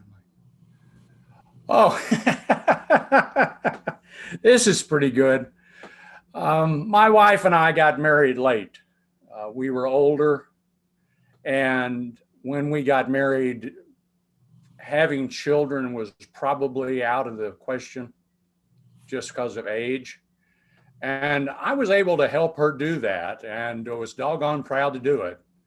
And we had two beautiful children, no problems, no complications, and both raised two wonderful teachers. Our daughter teaches special ed, and our son teaches high school at Thomas Jefferson High School. So, Oh, wow. Wonderful. So nice to that big family. Thank you, and thank you for too. participating. Thank you. At this point, please mute your microphone. Well, we're coming to a new slide. Let me see if I can see it. This is a section to say thank you. There you go. First of all, I want to thank the district for the opportunity to be the contest master today. And eventually, I would like to know who volunteered me. Need to find out who did that. Anyway, two wonderful contest co-chairs. Naomi Lower, Distinguished Toastmasters, and Maribeth Foster. You did such an incredible work. You had everything on place. So thank you for putting everything together. Our chief judge is out, but she will come and I will say thank you to her as well. Judges, I cannot name you, but thank you for judging today. I know it was difficult. Great speeches. What about our inspiration? Mr. Gene Gray, Distinguished Toastmaster, he was awesome. So thank you for that inspiration, for being also our senior sergeant at arms. Our timers, Holly, thank you. We did great. I just knew when you were coming already to tell me about the minute. So thank you. Thank you, Holly. Thank you, Crystal Hamilton, and thank you, Jeffrey Cornell, for helping us to time this event. Our ballot counters, Distinguished Toastmasters Julia May, Distinguished Toastmasters Corinne Ambler, Distinguished Toastmasters Wayne Kuo. Thank you for being our ballot counters today. I think they are in the breakout room, right? So I will thank them later. And we have also backup ballot counters. You never know what can happen. So here we have Leadership Development 3, Sandeep Sivakumar, and Distinguished Toastmasters Loretta Levitt. Thank you. How did our Sergeant at Arms perform today? We have to give them a wave here. Our Senior Sergeant at Arms, Distinguished Toastmasters Jean Gray, and the two additional Sergeant at Arms, Distinguished Toastmasters David Dunn, and Distinguished Toastmasters Tawana Fisher. Thank you very much for helping us. Now, at this point, I think, yeah, they are still in the breakout room. So I'm going to transfer the control of the meeting to our Program Quality Director, Distinguished Toastmasters Walter Price, for some announcements. Thank you so much. Really appreciate it so much. And Contest Master, you're doing a phenomenal job. You didn't have your name up there. So let's give her a hand. And we thank you for all the great work that you've done. And we have that song in our head now. So we will go to bed quite happy tonight with that song. in our head. Appreciate you so much. And we want to just echo what you just said as far as all those who participated and helped as a team. This is our last contest for this season. And again, to all of the chairs, beginning with Kevin Green, distinguished Toastmaster, Princess Young. You also had Rhonda Bunte, and you had none other for today, the chair, distinguished Toastmaster Naomi Lawler and her team. These are all great teams, and they did a fantastic job. Let's give them a hand. Give them a hand for this season. We want to thank them for that as well. We also want you to take in mind as far as what is coming up. Again, we still have programs that we're doing until June 30th, and we want you to take note of those different programs and look at our website, our D50 website, and make note of that and get involved in those different areas. You should see a few more trainings, different trainings, and we want you to take note of that. We talked about the program quality programs that we have remaining, and we want you to be aware of those because many of the chairs have put a lot of work into contacting those speakers and those trainers as well. So take advantage of that and just participate and encourage them as well through that process. I will now turn control over to our Club Growth Director, and she's also going to talk about, okay, is Monica our District Director? Okay, so we're going to turn control over to our District Director, distinguished Toastmaster, Monica Durden. Let's give her a hand. Let's give her a hand. Thank you, Walter. Has Christy had the opportunity to speak yet? No, I was going to introduce her, but your picture Yes, came. sir. We look alike, right? Christy. Go ahead, Christy. Thank you. As Club Growth Director, I want to point out again, for some of you, you've heard this before, but go back and think about members in your club that are ready for that next challenge. They're ready to juggle another ball on top of that pole there and get the opportunities to help a brand new club. We have clubs that are chartering in record time. You may have an idea with somebody in your organization, and we're ready to help make that happen. If you have someone who's really got a lot of experience, ready to give back, let's get them engaged as a club mentor, somebody who helps that new club in the first 6 months. Great opportunity to be involved, pay it forward, just like we heard today. We also do continue to promote open houses, opportunity. Some of those clubs are sitting there with 4 more members. Get that 5th one, and we have more books or bucks. You can order more merchandise. We have it. We'd love for you to share it with your clubs. So keep an eye on those promotions. This promotion is out there on the D50 website, d50tm.org. If you go out and look under Club Growth Promotions, you'll see that. And I know we talked about the Hall of Fame, but I want to point out one more time, that Club Growth pin, I got a 2nd award winner since the Hall of Fame. How cool is that? So congratulations to Flavia. And I think many of you have probably done at least some of those 6 of 9 tasks. This is a great way to recognize it and become recognized as a club growth booster. We love to award You need more. to hurry up. And to that extent, you can read more on the website. If you go to the promotion page, there's actually a fun little video our club growth team put together back in the fall that shows you what those steps are, each one speaking a different of those 9 steps. So fun opportunity out there. But definitely club growth, we're not to June 30th yet. We know you can do it, and we're here to help you with whatever growth that you can see for your club or for another club coming by. And at this point, I do want to turn the announcements over to our District Director, Distinguished Toastmaster, Monica Durden. Thank you, Christy, so much. And I do apologize for the interruption. I thought I hit mute. My son has to be to work at 6 o'clock and it is now 5:12. I'm just saying. Thank you, D50, for an amazing year. As you guys know, Toastmasters year ends on June 30th, 11:59 midnight. We have plenty of opportunities to stretch ourselves and reach our goals. This year, our theme was Together We Will.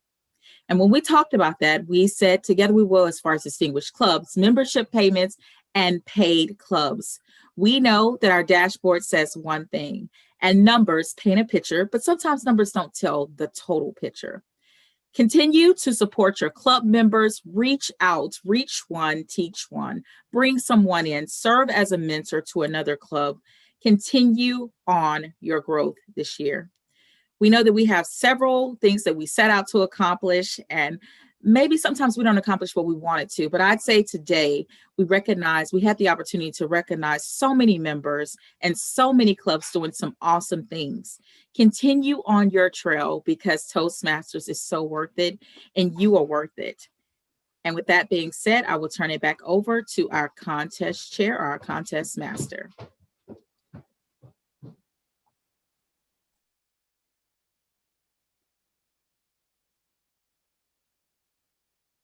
Eva, if you're talking, you're on mute. Look at this. How that happened. Just at the end. It was almost perfect. Do we have any additional announcements? Because the chief judge has not arrived yet. Okay. Monica, could you talk about the bookstore pickup? I see there's a question in the chat about that. Okay, I don't have anything in the chat. Well, I guess it was sent to me actually, but we do have Okay. opportunity, right, for next Saturday. If you have not placed an order yet, your order will more than likely not be ready for this weekend. If you have utilized your bookstore bucks, yes, your order is ready. Your order could possibly be ready. I have not had the opportunity to look at the order out by order number. And I will say this, Don T, who serves as our bookstore manager, we both work relentlessly trying to get all orders together for the bookstore last time when we did this. And I'm not complaining here, I'm just throwing it out there. We took over 50% of the orders that were ordered back to storage. That says a lot because it takes a lot. I know Walter hauled stuff in his car as far as trophies are concerned. So please make sure that if you place an order, you are available to pick it up. Don sent out an email saying some of your order is available. We will let you guys know that. Don, you had a question or you just was raising your hand to make sure? Both, but I was going Okay, go ahead. to, thank you, Monica. I was going to point out to folks that I will be going through the orders that are ready to be picked up. You should be getting an email from store@d50tm.org. Please, please, please make sure you check your spam folders throughout the week, just in case it falls in there. If you have placed an order anytime January, well, let's just say October through, let's go the end of March, your order is more than likely there. If you've placed it in the last 6 weeks or so, it's more than likely there, but make sure you see an email from me on that and I will return control back over to Monica. Yes, and Grace Taylor put the question out. They're back in the room? Well, I need to let the incoming district director-elect to have some closing remarks. Is that one that we're going to do it, or we're going to do it after the officer's installation? Okay. Well, when are we Closing going to do it, remarks? Monica? Not, it was a question. Do we do, the question is for Monica. Officers installations, do we do it now? No, it'll be done later. Mohammed, our international director, has to be in the room first. Okay. Okay. Okay. All right. Thank you. Grace Taylor posed the question, and yes, Grace, we do have those items. There actually some are on my table here, and some are in the garage. So we do have those items available for pickup for you. How do we pick Okay. it up? It's going to be May 22nd. May 22nd, and that information was released. I cannot think of the date, 6535. West Parkway. Does anybody have that address offhand? It's Plano Parkway. Just a minute, let me look it up. I've got it right here. The address is 6545 West Plano Parkway, Plano, Texas. You can find that address conveniently located on the bookstore site. It's a Saturday morning, 10 a.m. to noon. Yes, and it was also put in a message in Constant Contact as well. Monica's is the same U-Haul storage place that you all had for some time? No, it's not a U-Haul storage place. It's Michelle Chadwick's church. Oh, okay. Thank you. So it is a church, and they are allowing us to use their parking lot. We cannot go inside of the building. So ladies and gentlemen, if you have to use the restroom, please stop on your way there. 7-Eleven.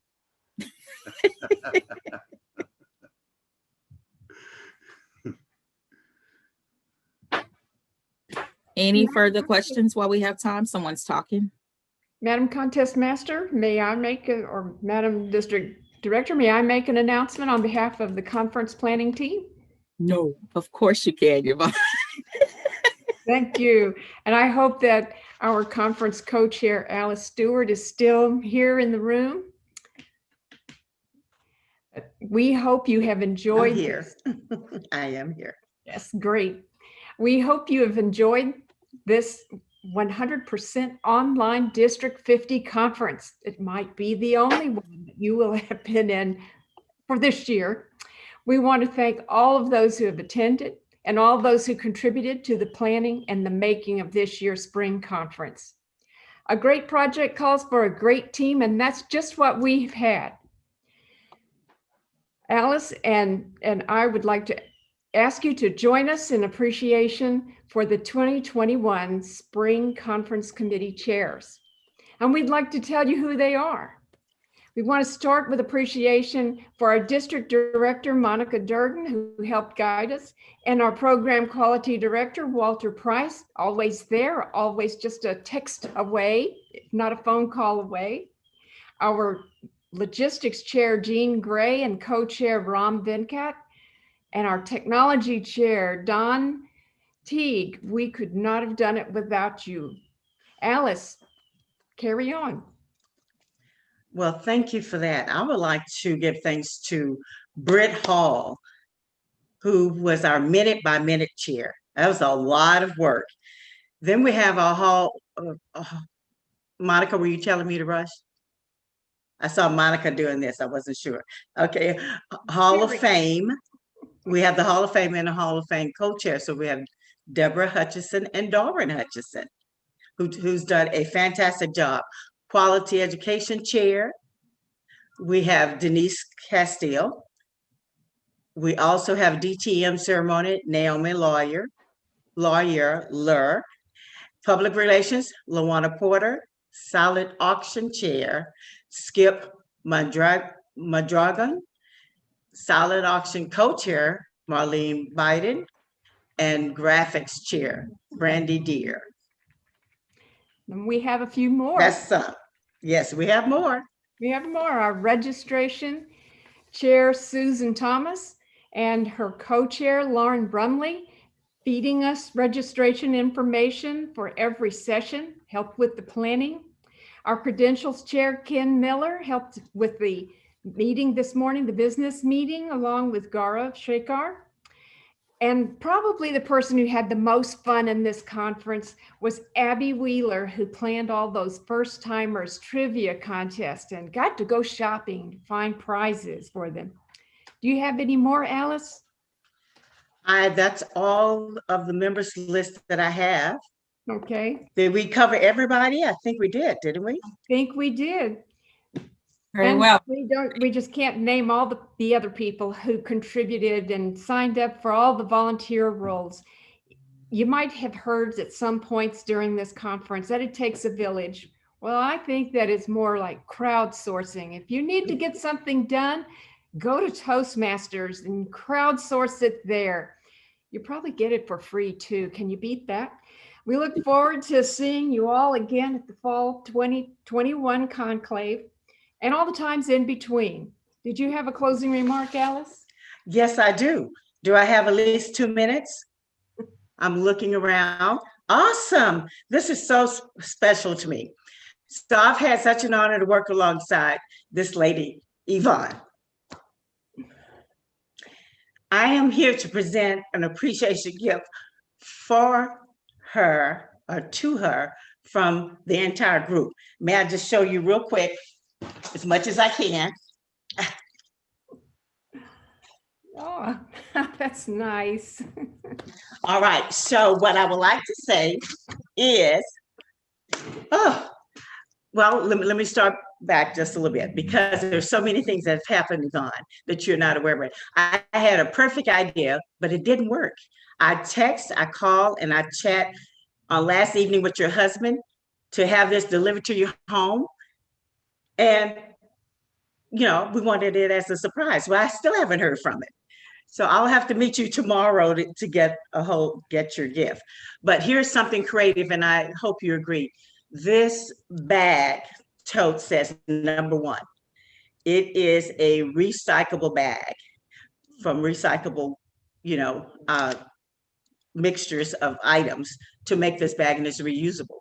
But it says number 1, leadership, organization, creativity, optimism, wisdom, and generosity. And I think that tells us a story of you. Some of the items in the tote are flowers that's inside, a beautiful silver watering can for your potted plants, a strip therapy book, not strip, but for strip for it's actually for embroidery. In case you all don't know, this is what Yvonne's background or what she loves to do for a pastime. But it has patterns books for small wall quilts and ideas. Dr. Teal's sea salt and foaming bath. She needs that, guys, after all of this. And the Yankee lavender candle. There's a $50 gift card to Olive Garden. There's a $25 gift card to Cracker Barrel. And there are more items. But I just wanted to let you know how much we appreciate you and all hours you put in, and it shows. We love you, and we will stand with you anytime. Everyone, Yvonne Roach. Thank you very much. Appreciate it. I appreciate all the cooperation and all the contributions of everyone. Thank you very much. At this time, we have our international director here, Mohamed Kirum. Sorry, I don't know how to pronounce your last name. I'm so sorry. I can't see you. Mohamed, sorry. No, that's good. That's good. That's very, very close. So you're there. Hello, everyone. My name is Mohamed Kayom, and I'm serving as your international director. Are we ready to install the incoming officers, Madam District Director? Yes, sir, we are.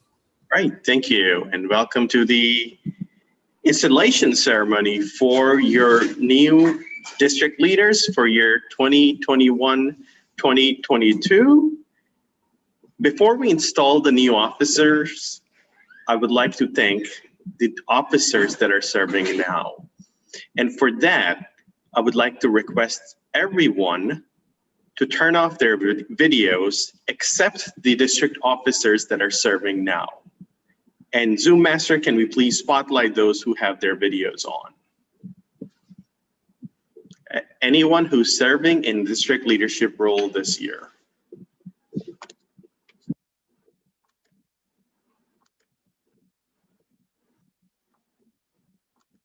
And if we can get a gallery view, maybe, yeah, there it is. Excellent, excellent. Anyone else who's serving as the district lead? Okay, very good. All right, so I want to address you right now and thank you. Thank you for all you have done this year and will continue to do until June 30th. I know this year has been tough for some of us, including me. There have been many challenges. We don't need to count all of the challenges, but personal challenges, professional challenges. But despite all of that, as district leaders, you have continued to serve our members. You have continued to help build new clubs. You have continued to help existing clubs achieve excellence. You know, during this year, you have given Toastmasters, you have given our members a huge part of your life. For that, I thank you. You know, what you have done as district leaders, you have some idea as to what effect you're going to have, but this effect will last for a long time. You know, as Toastmasters, we transform lives, and because of you, many lives have been transformed in a good way, and will continue to transform. So thank you very much for that. Also, please thank your family, your friends, your loved ones who may not be Toastmasters. It's because of them we have been able to borrow you. We have been able to get you to serve. Whatever time you have given to Toastmasters, that's probably the time you could have given to some of your loved ones, your family, your children, your wife, your spouse. But you chose to serve Toastmasters, and your family, your loved ones are okay. Now, after this meeting, please send them a thank you note or go to your wife and say, you know, here's a thank you from Toastmasters International. Again, I thank you for what you have done and what you will continue to do for our members. At this time, and not just on behalf of Toastmasters, but also District 50 and every member, I would like all of you who are on the call to to unmute yourself. Can they unmute themselves, Madam District Director? Yes, sir. And give them a big round of applause for everything you have done. So, let's clap. Let's clap. Yay! Woohoo!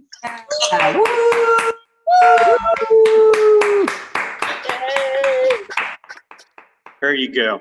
Thank you so much. And now you can turn off your videos. And I would like to request the incoming division directors to turn on your video. So I would love to see all of the incoming division directors.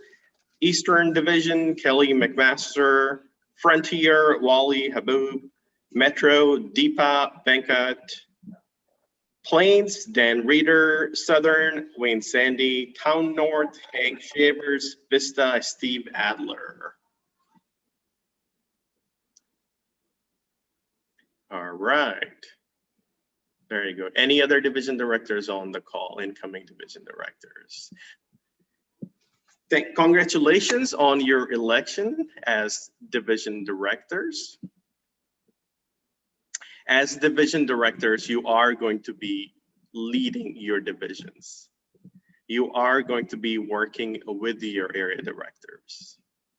Remember, you are part of a team and you are going to be supporting your area directors, you're going to be supporting your clubs, and you're going to be helping achieve the mission of District 50, which is to build new clubs and support all clubs in achieving excellence. I have a question for you, and I expect the answer to be yes. The question I have for you is, as division directors, do you or will you commit to doing your best to support area directors and help district fulfill its mission while practicing Toastmasters values of integrity, respect, service, and excellence? Please respond and say, we will. We will. We will. All right, thank you very much, and you have been installed. Yay. Woohoo! Woohoo!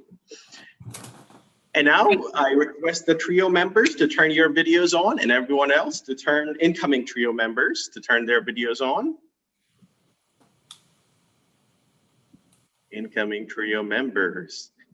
I know some of you are going to be future trio members. So very good, very good. We're writing down your names if you still have your videos turned on. Yeah. Excellent. Zoom Master, can we please make sure that only the trios have their videos, trio members have the video on? Excellent. Excellent. Thank you. Well, congratulations to our trio members. Congratulations, Dwayne, Christy, and where did Manny go? And Manny. Did you change your mind, Manny? What's going on? No, it said my video has stopped. I don't know why. Did somebody disconnected my video? The co-host has asked you to start. Okay, start again. Okay, I'm sure we'll turn it on. I was yeah, that would be I was worried there for a minute. What happened to Manny? No, I'm good. Thank you. Thank you for stepping up. Thank you for stepping up, raising your hand and saying, you know, I want to serve the district. There are many that came before you. There are many came before all of us who have served the district. And we need our leaders to continue to serve our members and continue to grow. So during this process, you're going to achieve a lot of personal growth, but you're going to also see growth in your team members. As trio members, you're responsible for leading district. You're also responsible for ensuring that you're also making other leaders. Leaders make leaders, and you're going to get many of those opportunities to make more leaders. And I know you'll take full advantage of building new leaders, and District 53 will continue to have a pipeline where you have many contestants running for each office. So that's great to see. I'll start with our Club Growth Director-elect.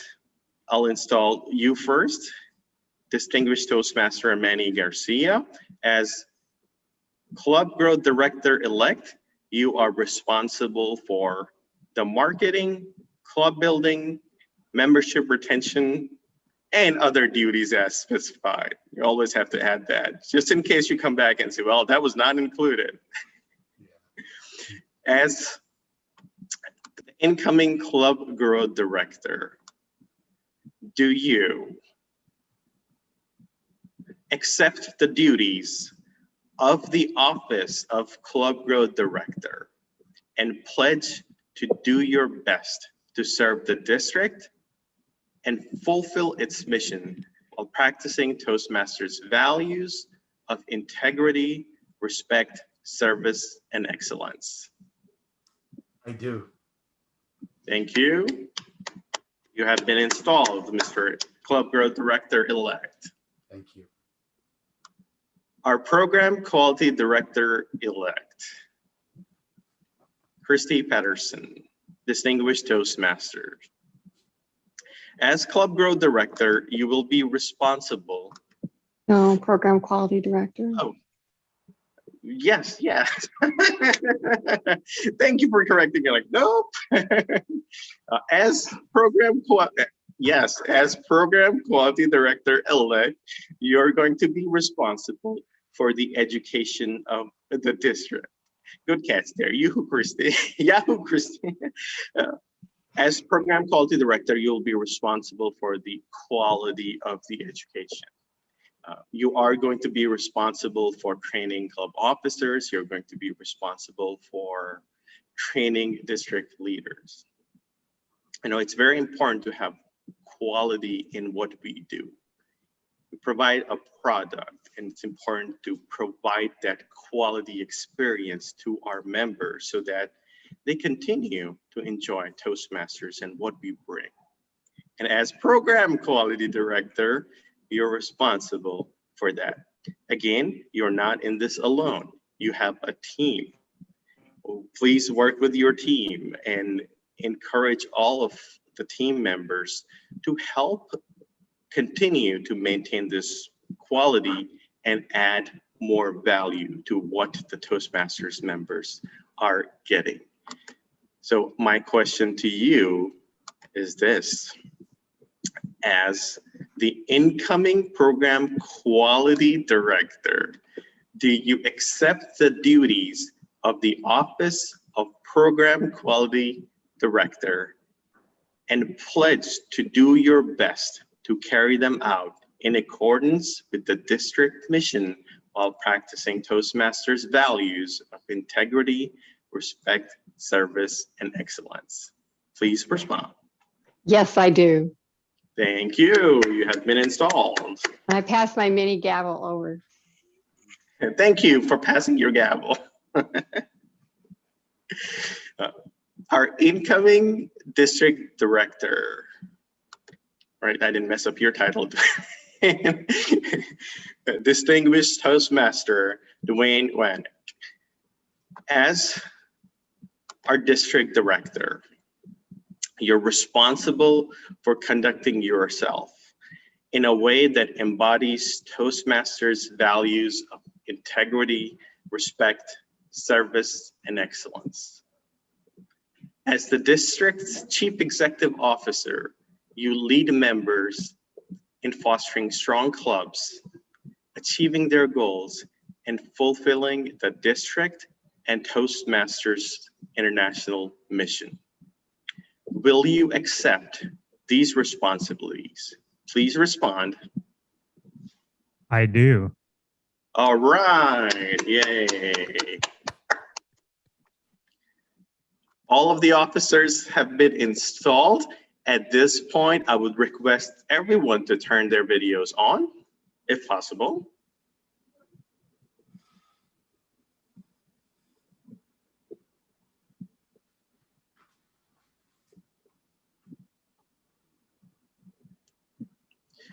I want to thank all of you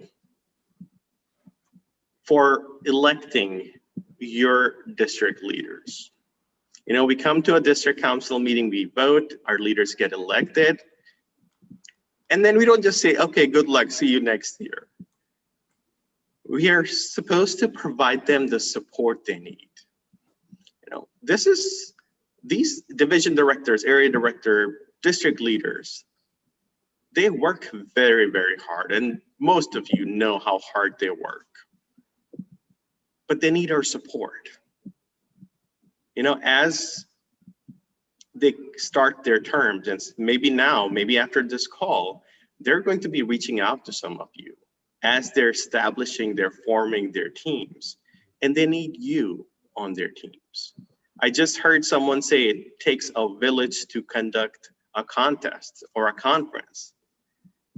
Think about an entire year when these district officers are running the district. Probably takes many villages to do that. So for that, they need your support. When they call you, when they email you, when they text you, and they say, hey, listen, I want you to serve on a committee or a leadership role or as an area director or whatever project it is, I request you to please consider what they're asking for and then make that decision. It's you who are collectively responsible for running the district with the help of the leaders we have just elected. So please give them the support they need. Sometimes it may just be a phone call where they're just venting maybe. Take your time, give them that space where they can call you and share ideas, get your feedback, get you to involved in what they're doing. At this point, I have a question for all of you, and I would request all of you to unmute and respond to that question. As members of District 50, do you pledge to support the elected district leaders? I do. I do. I do. I do. I do. Yes, sir. Yes, sir. I do. We will. Go ahead, say we will. I do. We will. We will. We will. We will. You did a great job today. Thank you. So I was in the middle of asking my question. That means everything I had as part of my question, you said yes. So you said yes.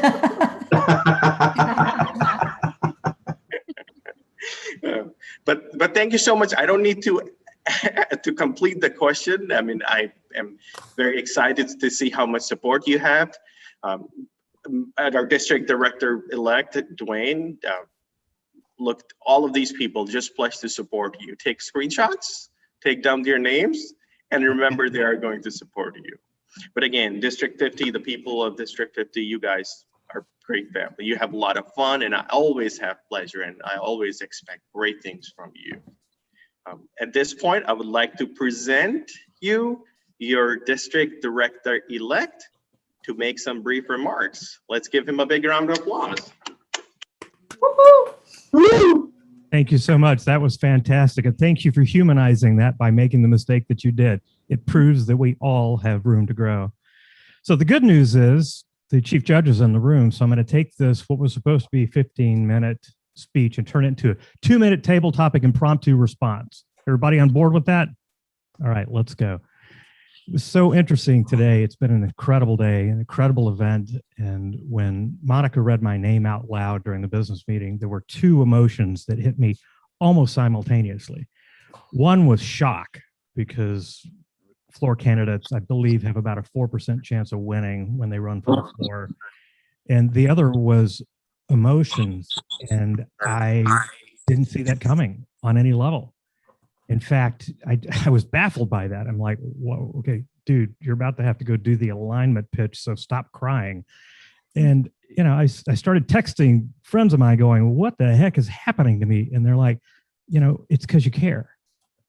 And I started thinking about that. And I said, okay, so if the side effect of caring too much is you're going to get a little emotional, I'll go buy some more tissue. I mean, that's probably not the worst thing that can happen.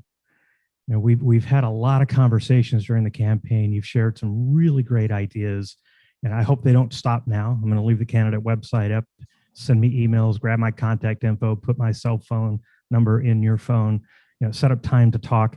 Bring great ideas, because one of the things we talked about through the whole period was let's innovate. Let's take this opportunity that we have that's a gift that's given to us as we come out of the pandemic and decide which path we want to take together. And if you come to me with a nutty idea, I'm probably going to say yes, because I kind of like nutty ideas, but I will ask you one important question. How does it help the member experience? And if you can answer that clearly, you've got a pretty good chance that we'll figure out a way to make that work. So I've been incredibly thrilled and excited about the opportunity ahead of me, but more importantly, I'm just unbelievably humbled by your support. And I really look forward to an incredible year next year. And Monica, by the way, it's not June 30th yet. So thank you, everyone. See you in meetings. All right. Wonderful. Thank you very much. Monica. Thank you. I think this is the opportunity where I get to give my outgoing message, correct? That is correct. Okay. One of my favorite quotes is from Dr. Seuss, and it simply says, "Oh, the places she will go." When I became a member of this great organization 8 years ago, I had no idea where the journey would take me, but I'm so thankful I was open for the ride. I recall going to my first Toastmasters speech contest 3 months after I joined this beautiful woman, huge personality with a smile that could light up any room, said, "Hey, future district governor." Future district governor, what is that? All I knew is I was running the other way. That lady was distinguished Toastmaster Jocelyn Dunn, who planted the seed. To her, I thank you for seeing something in me I never saw in myself. District 50, when I say ready, set, you say grow. Ready, set. Grow. Ready, set. Grow. District 50, thank you for my growth. When I served as area director, the question was, who is just doing this to get a check in the box? My hand was the first to go up, right, Michelle Chadwick? District 50, I am a certified gold digger. You tell me it can't be done, I will work relentlessly to show you differently. I never have all the answers, but work to build a team, solid foundation, surrounding myself with those who encourage, motivate, inspire, and push me past the obstacles. Through the journey, I found out people are my passion. Everyone just wants to be heard, and silence shouldn't be the golden rule of acceptance. Thank you to my Heavenly Father who never fails. Thanks to my husband, who, when I informed him this journey was a 5-year commitment, said, whatever you want. Now I get to return the favor of love as he pursues his doctorate in counseling. Thanks to my 3 kids, Kanan, Caleb, and Christian, who tolerated Mama spending so much time away from home, although they continue to ask if I get paid for this. My response is always the same. If I can just inspire and motivate one person, my job is done. District 50, this year, Senior 3 pushed past while dealing with their own issues. Our club golf director, Christy Peterson, lost her dad. Our program quality director, distinguished Toastmaster Walter Price, recently lost his mom. And I, a month ago, lost my mother-in-law, who would have turned 100 years old in December. My husband and I both had COVID. No worries. I gained 10 pounds with the stay in and lost 10 pounds. So net, that's 0, and I'm good. To the Senior 7 leadership team, thank you for putting up with me and all my crazy ideas. To our district director staff, you are amazing. And I can't and thank you so much for making it look so easy. To our division and area directors, you are an inspiration to me. To my mentors, coaches, mentees, friends, and community, thank you for pushing me closer to my purpose. To the incoming leadership team, my charge to you is always remember the member, keeping our Toastmasters core values of integrity, respect, service, and excellence at the forefront. Find leaders who will support your vision, but challenge you to be better. May your words be seasoned with much salt. As I close one chapter and open another book, D50, hold on. Signing off, stay motivated.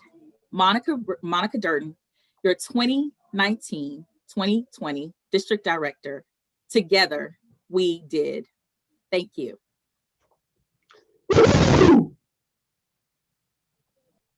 Thank you, Monica.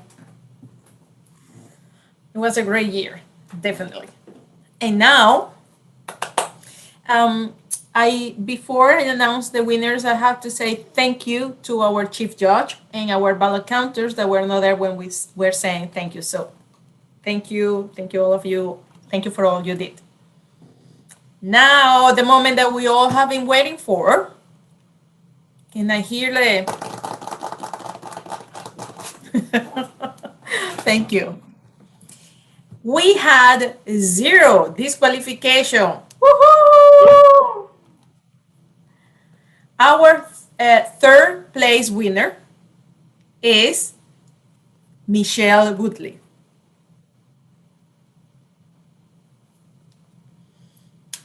Our 2nd place winner and the person who will represent the district at the international contest, if the winner is unavailable, is Suma Rajaram.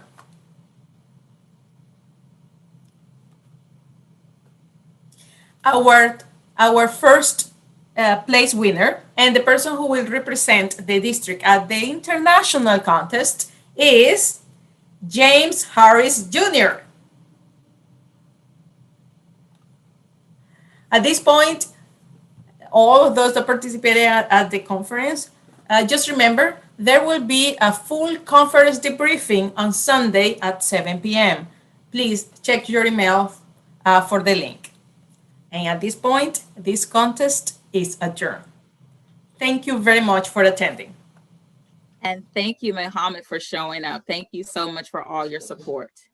We do appreciate you. Thank you. At this time, please log off. Congratulations, everybody.